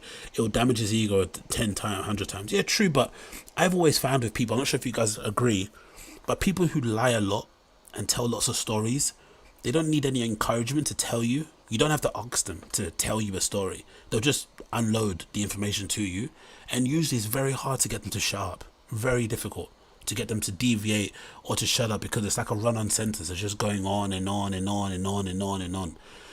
I found it. So either someone else comes along for a truck walk and they get distracted, or you just have to kind of bear it. Forgive my laughter, said Adam Sandler, pieces of a comic sucked me off in the truck. That's hilarious. He said that Kimber said something similar to him too. Says Dash X, he's always the white guy who too much or kicks ass. Exactly, that's the thing. It's never an insult. It's never him getting insulted. It's never someone saying, oh, aren't you that guy that Dana ripped into or something. It's always like, I'm the hero, I'm the bad guy, I'm the tough guy, I'm the this, I'm the that. Like, or maybe he's just lucky. Maybe he's lucky and all his interactions are like that anyway in real life. I don't know. Who bloody knows? He's a narcissist and name dropper, so full of shit. Yep, I agree with that one. The Intrigue said, someone mentioned Kalila was acting odd when she went to Hawaii with Bobby for work. She stayed at a different hotel than Esther and Annie and was gushing about some Hawaiians she met. What kind of gossip is this? What are people saying? Are people saying that Kalila... Are we victim blaming? Is that what we're going to be doing? Are we going to be doing that thing where we're going to be saying Kalila might be cheating on Bobby, so what Brendan did allegedly was allowed? Is that what we're doing? Because if we're doing that, I don't want any parts of it. That's just madness. This might be hearsay. I don't know. Intrigue. If you've got more information regarding the story, then please share. But if this is just like a random story that people are talking about online, then I don't know. So what, innit? If she's upset, like, it might not have nothing to do with what you guys are talking about. It might have to be some other thing, but I don't think that excuses what may or may not happen with the old B Schaub. Who knows? I'm not too sure. But if you got more information about that, then let me know. The Intrigue, let us know. Let's continue on. What's I want to talk about here quickly? Oh yeah, this is a good one. Have you guys seen this? Someone put together this hilarious clip of Brendan does these things when he's doing these ad reads now. I don't know this guy is like incredible. He gets these amazing ads, right, for his podcast, which I'm assuming must pay bucket loads, because that would probably explain why he's got so many podcasts, right? And that probably would explain why he's got so many amazing cars and keeps buying amazing trainers and shit, because the cash keeps flowing in. So it's a really lucrative thing, and it's a thing that you should kind of savor, because from what I've seen from other podcasts, they find it hard to get ads and stuff. I know myself, I'm a small one. I don't really have any at all, so I know how hard that can be. So, you know, it's a good thing that he's got this stuff. But for whatever reason, when he does his ad reads, it feels like he doesn't even read through them once beforehand. Not even like, I'm not saying he has to rehearse them, but I don't even feel like he actually reads the copy just on his head before he presses record. He just goes live straight away and reads it. And now he's doing this thing where he reads the copy of the ad read, and then he also reads the instructions aloud. So if it says turn over new page, or see see back of the book for more details, like, or see whatever. He will read like footnotes and headers of the flipping ad because he's not read it at all or seen that it's a footnote or an instruction. It's absolutely hilarious. And someone put together a little compilation showing Brendan obviously reading it in a redacted way, and then showing Ariel Helwani poking fun at him a little bit and doing it redacted way. So let's play that and then we're going to continue.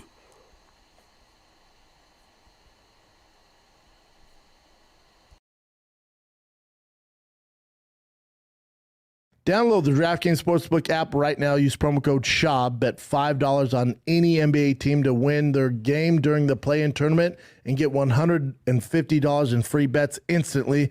That's promo code SHAB at DraftKings Sportsbook, the official sports betting partner of the NBA. Minimum age and eligibility restrictions apply. See show notes for details. See next page for directions for disclaimer. Download the DraftKings Sportsbook app now. Use promo code TheMMAHour. Bet $5 on any NBA team to win their game during the play-in tournament and get $150 in free bets instantly. That's promo code TheMMAHour at DraftKings Sportsbook, unofficial sports betting partner of the NBA. Minimum age and eligibility restrictions apply. See show notes for details. Turn the page for more notes. There it is. On the what did I say? I didn't do anything. What are you talking about, Frank? Doesn't matter.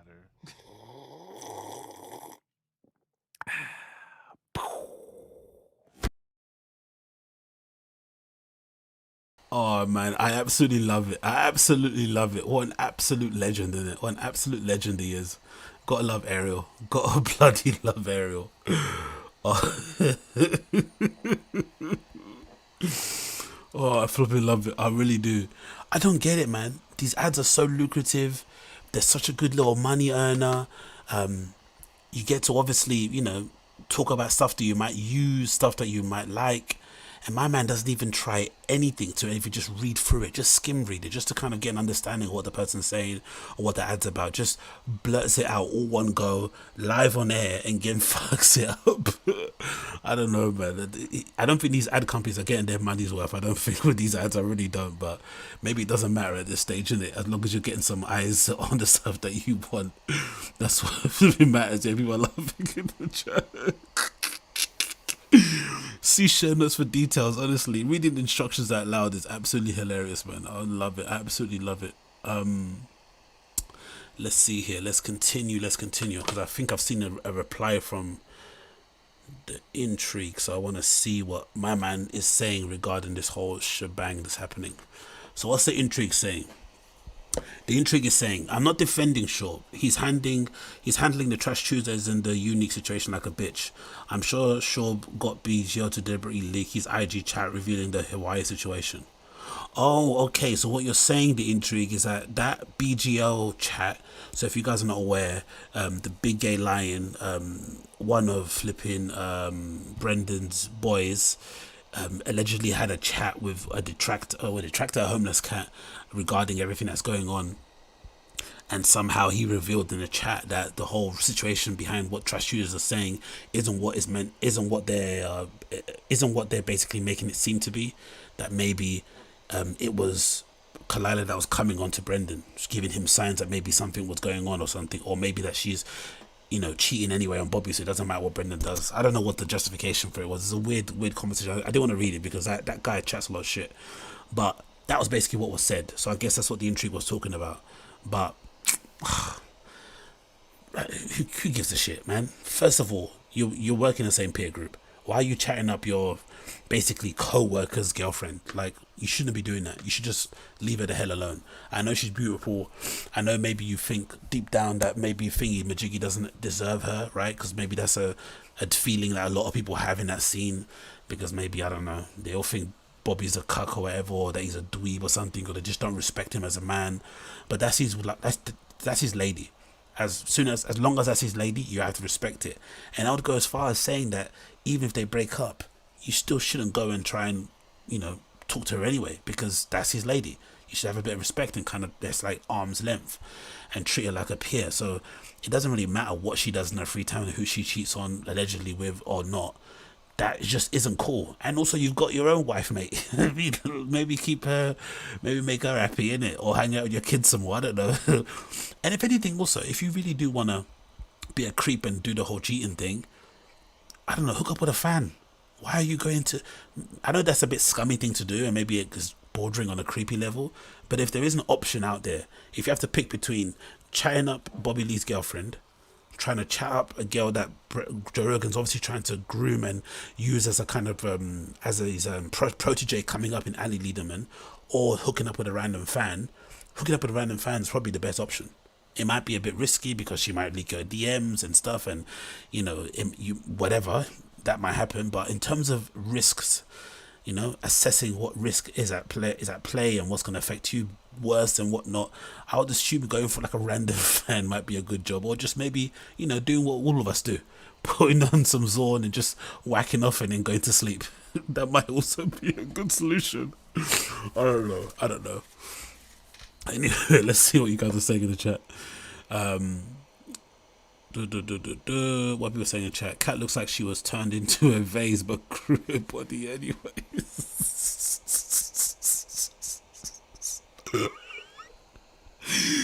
That's so mean, bro. I've got no comment, man. I like Cat. Like hustle. Like I don't really like the Lego comments and stuff and people saying she's ugly. I don't think that's fair. I think you get given what you're given in terms of your gifts, in terms of your physical features and stuff, and if you can make the most out of it, and if at one point she was allegedly making 100,000 or whatever she was making, more power to her, mate. More power to her. She doesn't have to do anything crazy. She's not there flipping zucchinis up her snatch. She's just wearing lingerie and posing around and showing her feet, mate. That's a win. So I've got a lot of time for Cat in that regard. Like, do your thing. What people saying here? Imagine paying £5 for an it file. What people saying here? Okay, the ad reads. Oh yeah, I saw that too. Marty Moose says someone posted on the PF Changs that Brendan is charging 5,000 for free ad reads. Brendan is claiming 130k views per ad, but his last video is less than 20k. I don't really mind it. It's a hustle. This is where the faking to you make it works, because it's just, at the end of the day, marketing and advertising, there's nothing honorable about that stuff. You're selling absolute shit anyway. None of these products anyone needs, no one gives a shit about. So everyone wins in some respect. They get fake engagement. They can go back home and, use that stats to kind of get an increase in their salary. You can use it to get some money to buy your Porsches. Everyone wins. It is what it is. The consumers don't buy it because they don't buy it anyway, so it doesn't really matter. But I don't think faking ad money is that big of a deal personally. I don't really care about that. I just think, if anything, what it does show is that the podcasting that they do makes a lot of money, and it's also one of the reasons why I can't understand why this guy even bothers doing stand-up, especially to the level that he's trying to do it, where he's trying to be like a regular stand-up comedian. I think, like I've always said, he should just do live shows, live versions of whatever podcast that he wants to do, and then maybe have like a section in there where he does some comedy stuff, or maybe talks about a topic or whatever, like kind of what Bisbing did when he did his live shows, like kind of interview Q&A, whatever. That would be pretty sick. But trying to be a proper stand-up comedian when A, you're not funny, B, you're not self-deprecating, and C, you didn't really have any hardship in your life, and D, maybe you're starting in your late 30s, it's really difficult to go from just being a regular dude who happens to maybe have some funny quips here and there to being a legit stand-up comedian. Is difficult. Plus, he doesn't really strike me as a jokey guy. I don't really see him making jokes or thinking of premises and stuff. It's all just experiences that he's had, and he doesn't really do much. He's just in LA, he's hanging out with his friends, he's driving his cars, he's eating donuts. Like, there's nothing else to him that's that interesting. So maybe that kind of doesn't help it. But those ad money things showed, in it, the podcasters make a lot of money. They try to act like they're regular working class men, but for the most part they're all multi-millionaires, mate, living lavish, and they call us civilians. The nerve, the cheek. Let's continue here. What else are we going to talk about quickly? Oh, this is a good one. Have you guys seen these? Do you, I think most of you guys are aware of that kind of that YouTube channel called JCS that used to do all those documentaries about police interviews.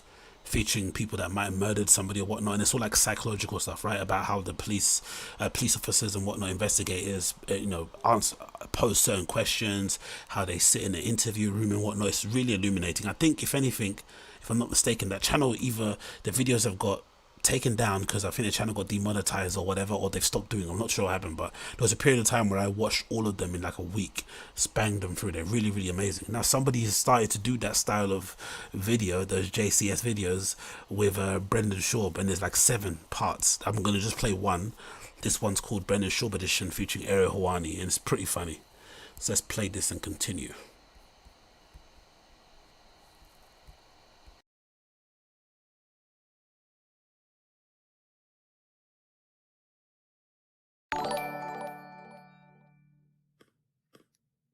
Now let's talk about you. College football, how'd that go? How'd NFL go? How did fighting go? How did comedy go? The detective starts off with an open-ended question. This gives the suspect total freedom and flexibility in how they wish to respond. How did podcasting go? How did TV go?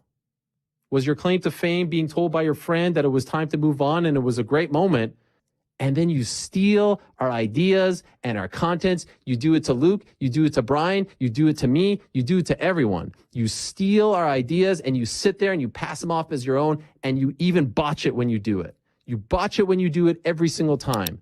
The lead detective now abandons the pursuit of any sort of admission. He instead proceeds to belittle and humiliate the suspect as much as possible. It may have a tactical purpose, but it's more likely out of frustration, alongside the fact he is certain of the suspect's culpability. I love talking to the fighters. I will always love talking about the fighters. And at least I don't pay them to come on my show. At least I don't have to pay them to come hang out and eat a taco with me. The following onslaught doesn't have any tactical purposes related to the investigation. The detective has understandably become emotionally invested in the case and proceeds to give the prime suspect the psychological grilling he deserves. And in conclusion, I'll just say, and this is a shout out to my friends over on the internet, the PF Chang's community, the homeless cat community. Please do me a favor. Please, bottom of the heart, do me this favor. If it ever gets to that point where there's 40,000 or so people whose sole mission is to expose you and to call you out on your BS, please tell me to stop. Your own community turned on you. Your own community figured you out. And we know you're rattled by it. And I'm not a proponent of online bullying. But dare I say you brought this onto yourself, my man. In any other circumstance, the detective's behavior here would be considered cruel and reprehensible. He's essentially bullying the suspect, yet the empathy we would normally have is now stripped away through the impression of retribution. You brought this upon yourself. F Brendan Schaub, F the fighter and the kid, F below the belt, F that whole crew. And if you do want to be down with them, then F you too. A jury found him guilty of first-degree murder.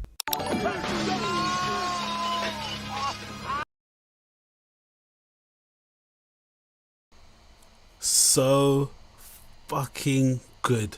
So bloody good. Absolutely fantastic. Amazing, actually.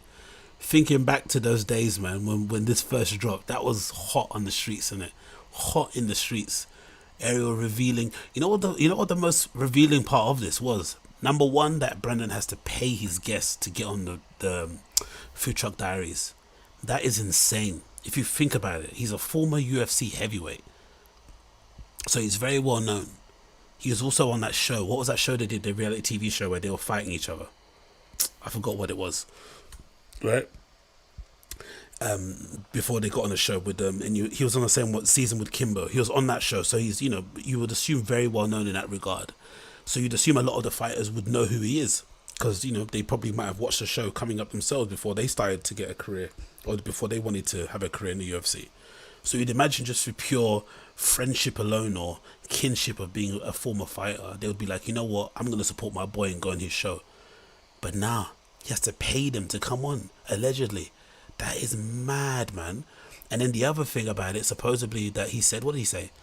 I always say supposedly. Supposedly, he said, was that the reason why he gets them on the show is that he supposedly, the word allegedly is, I don't want to get sued, is that if you get booked on the fire and if you get booked on the food trucks, then that is also a way for you to get on Rogan, which is crazy that they have this little system that they use. I don't know why Rogan would need Brendan to kind of get guests, because you'd imagine everyone would want to go on Rogan's show, but that's usually what happens. So that's why maybe even though Food Truck Diaries is terrible as a show, I think the concept's pretty sick, but I think the production of it is really crap. He still gets amazing guests, and it's because, or you would imagine, because of that kind of honey deal, the little maybe envelope under the table allegedly, and then also the possibility that you could get on the GRE allegedly. Who knows? I don't know. But Ariel was a top boy, man. That was a real great moment. He absolutely delivered the goods that way, and really kind of exposed things in it, like brutal. Big up Ariel. Big up Ariel. Let's get back on here and read the chat and see what people are saying. What are you guys saying here? The chat. I'm quickly looking through here. Greetings from New York. Yes, big up. Greetings from you too, New York. Big up James Piccone. They weren't good going. What's that? James Piccone says they weren't going because it was good publicity for him. Nobody watches the dang show. It was because they were getting paid. Yeah, true. Very, very true. Mr. Singh says he's got to be paying him. Jay Carter says, yeah, he paid guests, but how many paid friends have you ever heard of?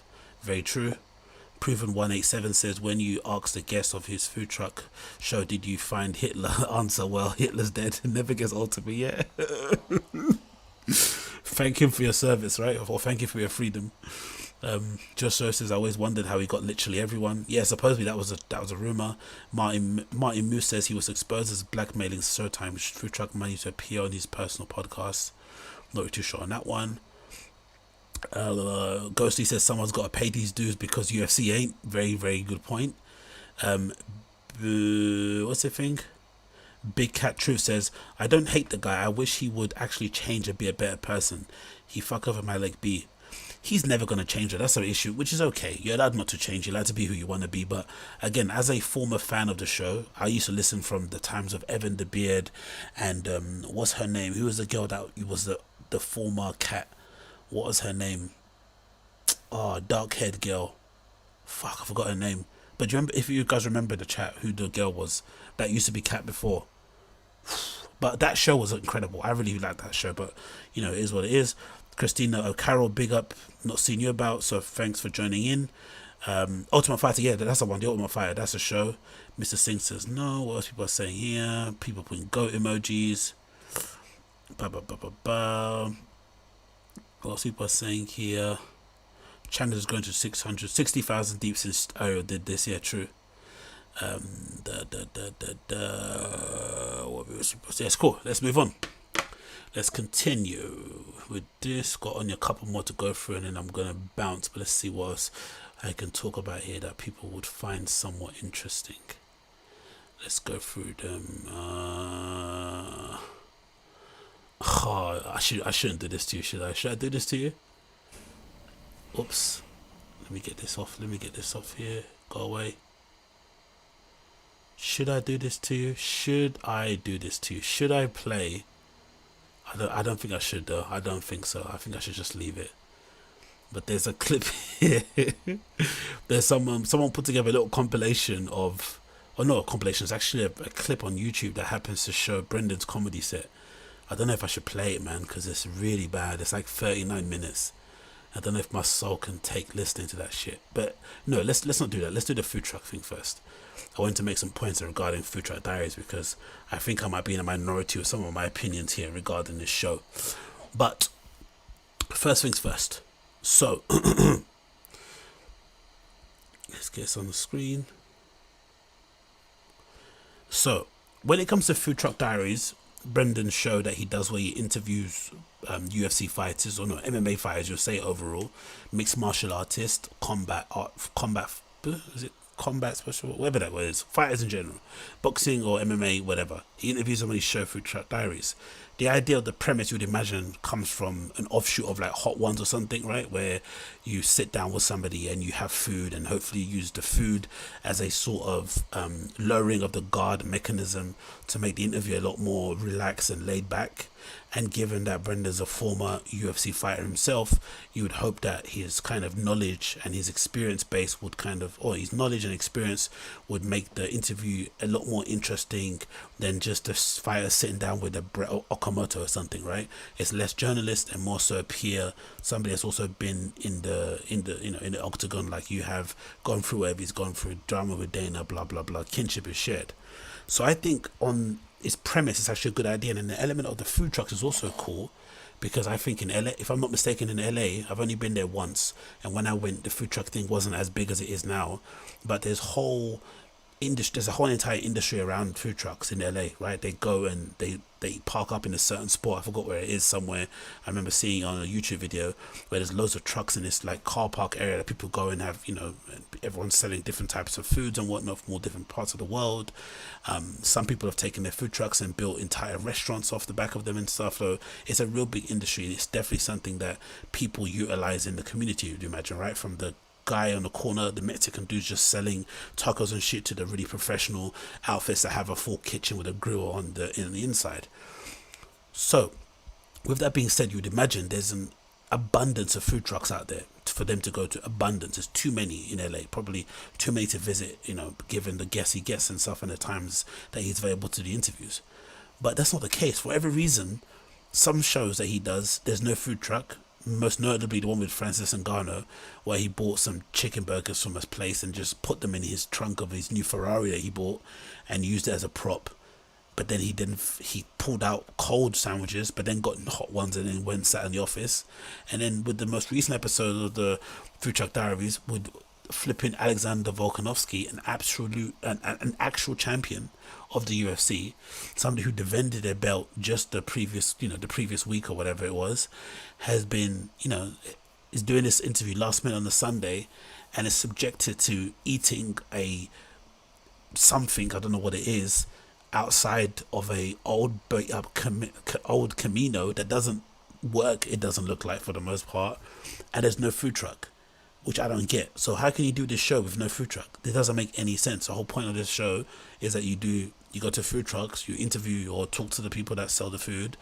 You have a thing where you're standing in a queue, maybe some fans pop up and stuff. That's how it should be, like a kind of no reservations, Anthony Bourdain type style show, right? Showing you kind of mixing and mingling with the regular folk and taking the UFC fighter, and giving him a meal after his fight, whether he wins or loses, a cheat meal, whatever it may be.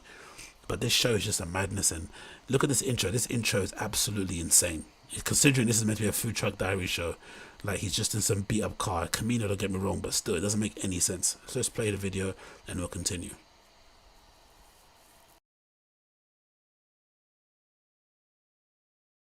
Way out from Australia, it's the UFC champion Alexander Volkanovski, and I'm feeding him Venezuelan arepas out of the back of an El Camino on this week's Food Truck Diaries. Let's go.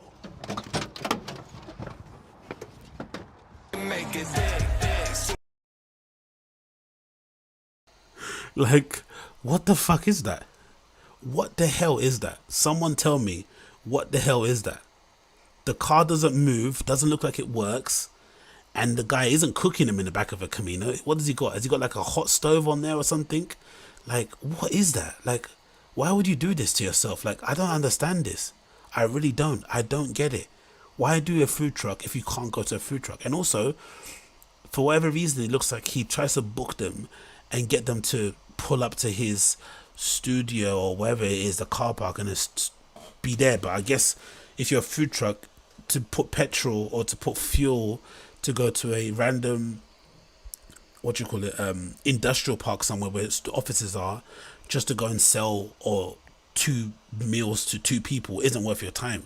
So if anything, this should be a show where you go to food trucks. So maybe there's a possibility where him and Volk get into that Camino and they drive to where some food trucks are, and that's part of what they film. Like, you know, then maybe the car breaks down, maybe it looks, you know, it's funny how ratty it looks, and, you know, he's a champion and he's put him in the shit car. That's part of the fun of it, like making it a little bit fun, instead of just sitting in a banged up car that doesn't work and then you're just awkwardly feeding him food.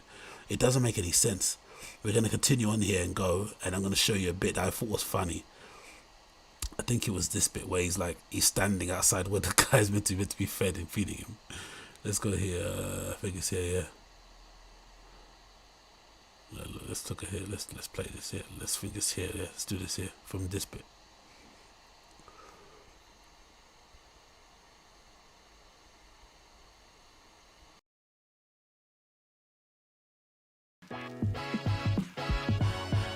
What kind of food is it? Would you say? Is it Mexican? So it's Venezuelan. I'm Venezuelan Colombian, but Venezuelans hold it down on arepas. These are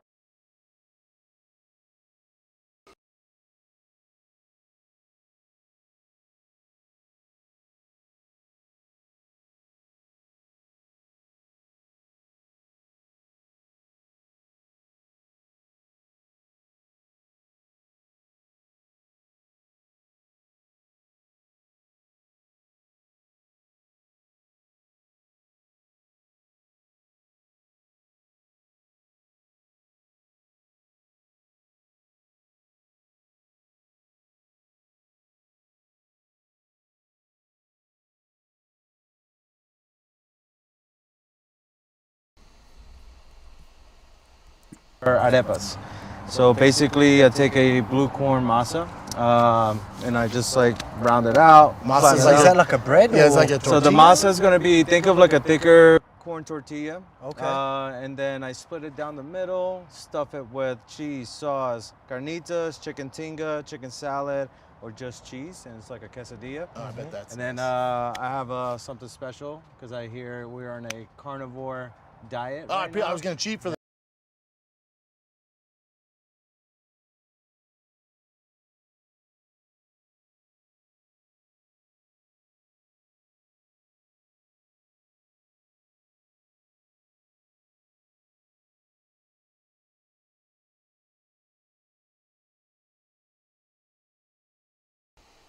Can you guys not hear anything? Can you guys not hear anything?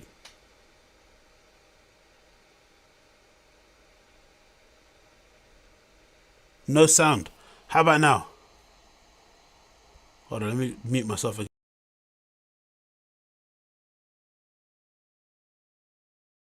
The champ on Easter Sunday. I mean, we can still cheat, but whatever you got. I brought a ribeye. We're gonna Oh, throw hell a, yeah. We're gonna throw a ribeye on the grill. Oh, damn, thank you, man. Yeah, cut that up and make a new arepa. That's a special right there. Oh, I love it, man.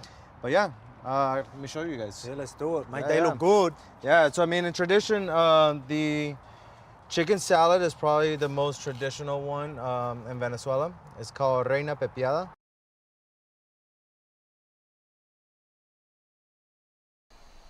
And again, quickly, right?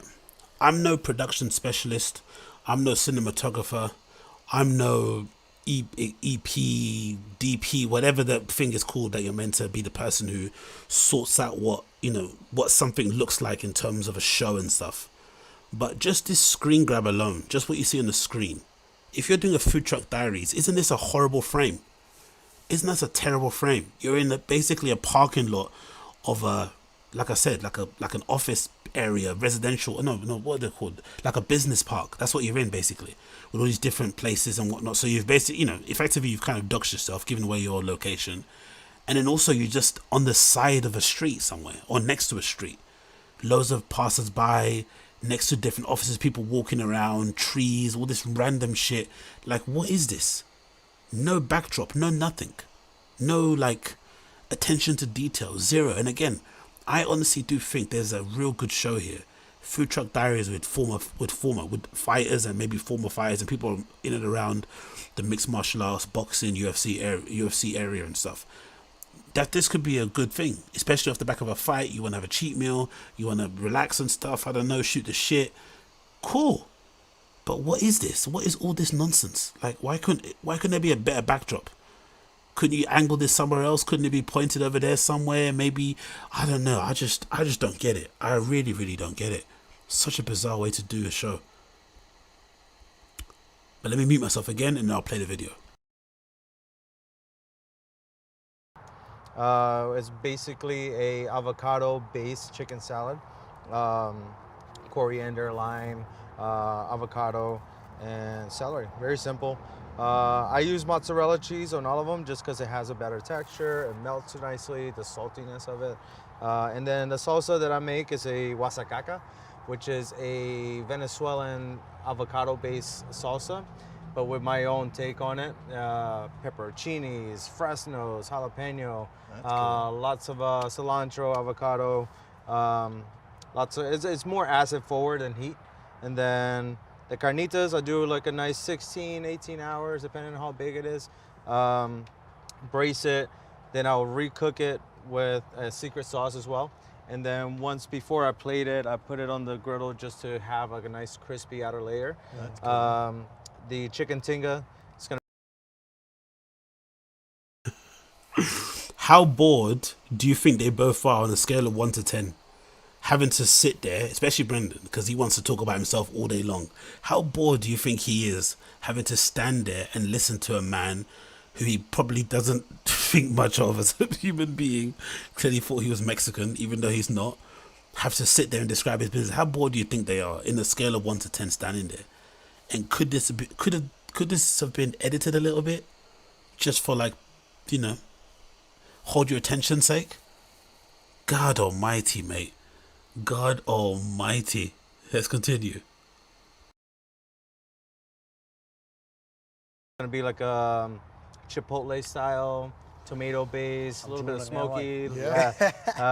But you fancy yourself a chef too, right? People tell me you like to cook. I like to cook. Yeah, I ain't no chef, but I love cooking. Gotta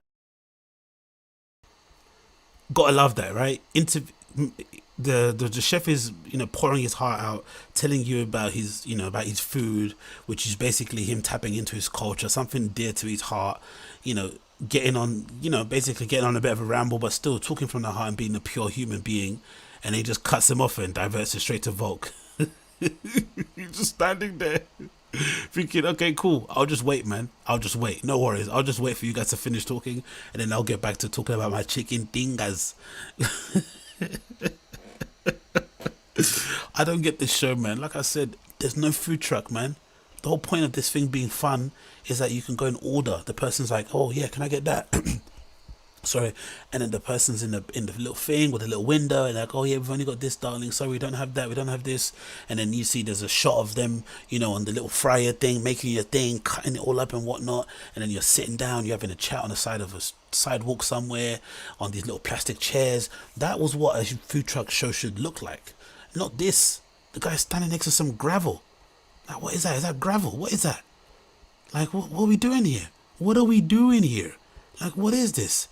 Brendan's hand doing that weird thing. There's a picnic table that I'm assuming Shrimp had to go by.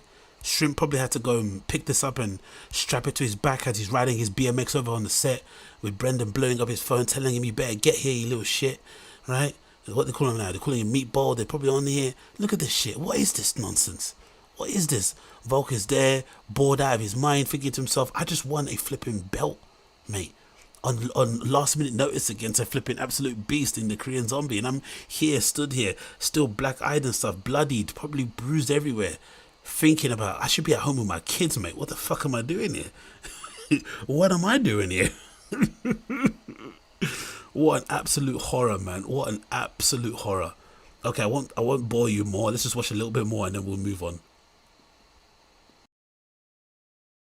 And yeah, so I've even got my own, like, a cooking channel. So I even do on my YouTube, social media. I was just gonna say, what's up with a cooking show from my man here? Yeah. You get down like that? Yeah, man, I love it, mate. I love it. You know, like I said, I'm not, no chef or anything like that. But I mean, but if I flew to Australia and you had me over for dinner, what are we eating? We eat what's your barbecue. specialty? Good steak, chicken wings, and things like that. What do you guys call barbecue? barbecue? Cold what do you guys call barbecue out there, though? Isn't it something different? Barbecue? Or is it just barbecue? Guys, I can't. What are they meandering about? What is this? What are we doing here for real? What the hell is this? There's no script. There's no idea in the conversation. This stuff should have been cut. This should be on a cutting room floor. Cut. What is this conversation? I cook steaks. Of course he does. Like, what is this? Aye, what a wasted opportunity. But anyway, we move on. I can't anymore. I can't with this stuff. Some of this content is fucking brutal to get through, man. It really is. I hope you guys appreciate these streams, because sometimes this stuff breaks my brain, man. It literally makes my flipping brain bleed out from my, like my brain leaks out from my ears. Sorry, brain bleeds from my ears. I sound like a Schaub there, innit? Schaubism is affecting me. Now I can't talk. Let's see what people are saying in the chat. Don't know meandering. Australian BBQ is called a BBQ. Oh, Mitch Attitude, in Australia a barbecue is called a barbecue. Hilarious. Oh, big up everybody, man. Honestly, you guys are making me absolutely bust up on here. I'm not going to lie.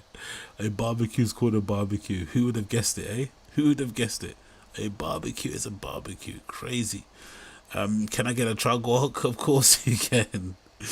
Oh, Jesus, chat. It brings up my self-esteem to crack up in bread. Vulcan just put his head down like F this guy. True, innit? Imagine. Oh, wasn't they better off feeling Peter Chang's? True. Kyle Wade says, trying to make money off someone you are making who's making pennies. Exactly. Bless that flipping chef, man. Well, you're here. What's Kyle saying? I don't know. People are attacking someone called Kyle, it looks like. Don't know why I'm going for Kyle, but everyone be nice. Let's just be cool to each other. Tyson says, on this Food Truck Diaries, we're eating cheese from Brian and drinking Tiger whiskey at like Big Boy car park inside my Bronco. Oh, mate, honestly, I don't get it, man.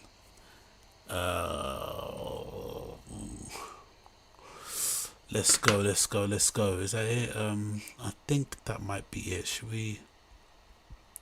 Hold on, let me see. Maybe there's one more thing to talk about here. So I think I did everything, and I think I might have covered everything. Actually, I think I literally might have covered everything.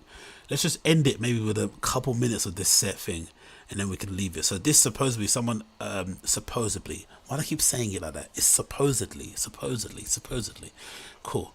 Supposedly, somebody secretly recorded some of Brendan's set. I don't know where it's at.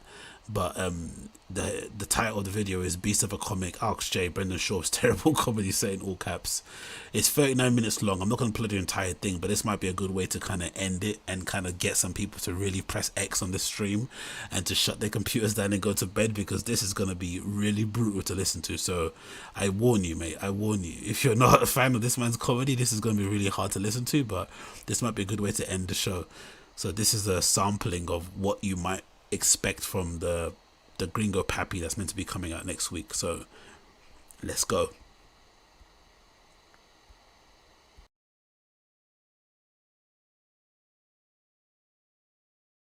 With the homies, oh my god, we'd have so much fun. Oh my god, lock me down with the bros. We'd like work out all day. We'd play video games. At night we'd fuck each other.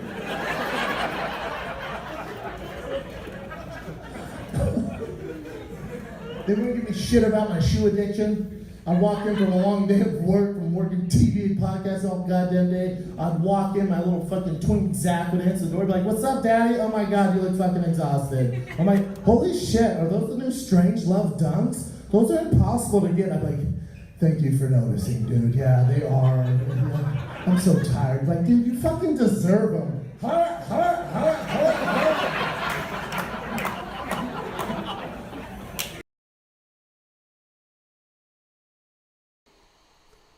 Am I the only person who can't make out what he's actually saying? Is it because the recording is really bad, or is it because he's just mumbling his words and rushing through his sentences and phrases and shit?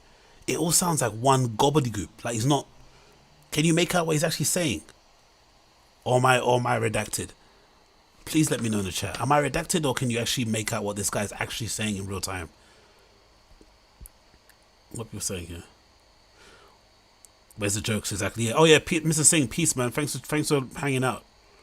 He's just not funny. All major networks. Well. Wow, this is dog shit. Yeah, I told you, man. 100% mushmouth. Okay, because I can't make out what he's saying in actual sentence. Anyway, let's continue. I won't stop it too much.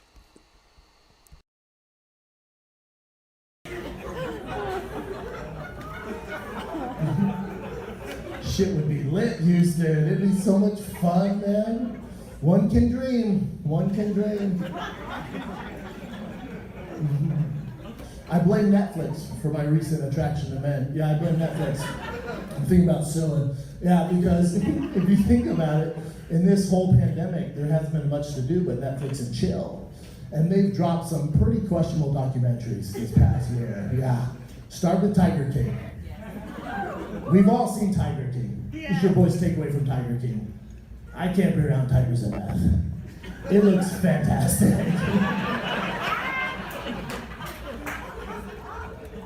Then they dropped the Aaron Hernandez documentary.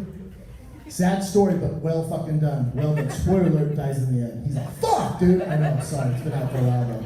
Yeah, it's good though, it's well done. And listen, I knew that boy was gay from the jump. Before his little twink cellmate ratted him out on Dateline or whatever the fuck he did, your boy called it. Because opening scene of that documentary, opening scene, he's on trial for double murder. He's about to go to prison for the rest of his goddamn life. He hasn't seen his fiance in 8 weeks, his ride or die in 8 weeks.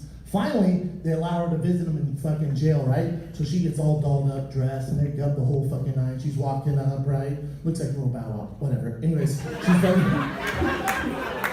she had sideburns the entire doc. That's what you're into, whatever, dude. So anyways, she fucking gets to the jail, right? She sees her man behind the fucking glass. He's in the orange jumpsuit, and she just loses it. Starts fucking crying, bawling, snot bubbles. She picks up the phone. She goes, "Oh my God, baby, this place is terrible." He goes, "What?" "It's actually pretty cool in here."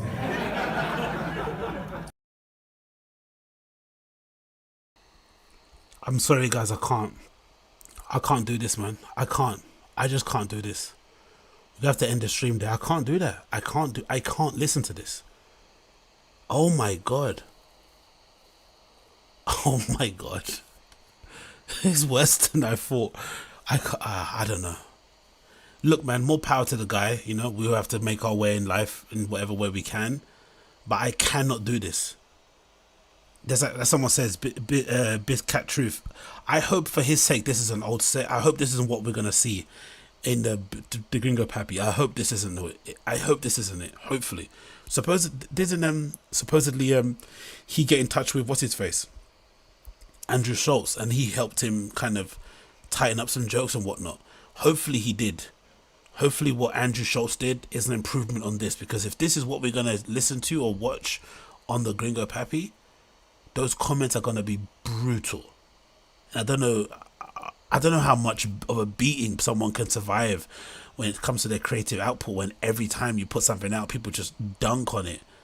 I hope this isn't it. I hope to God for his sake he's better than this, because surely, man, like, I get being crap the first 2 years because you're just crap, but come on, bruv, how many opportunities have you had? How long have you had to practice your shit and you're still dead?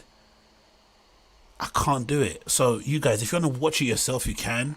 It's called This Beast of a Comic. It's up there on the screen. That's the title. You can find it on YouTube if you want to search for it yourself. But I'm not watching this on stream anymore. I can't do this, man. I can't do this. This is just too much. I'm out. I can't do this. I really cannot do this.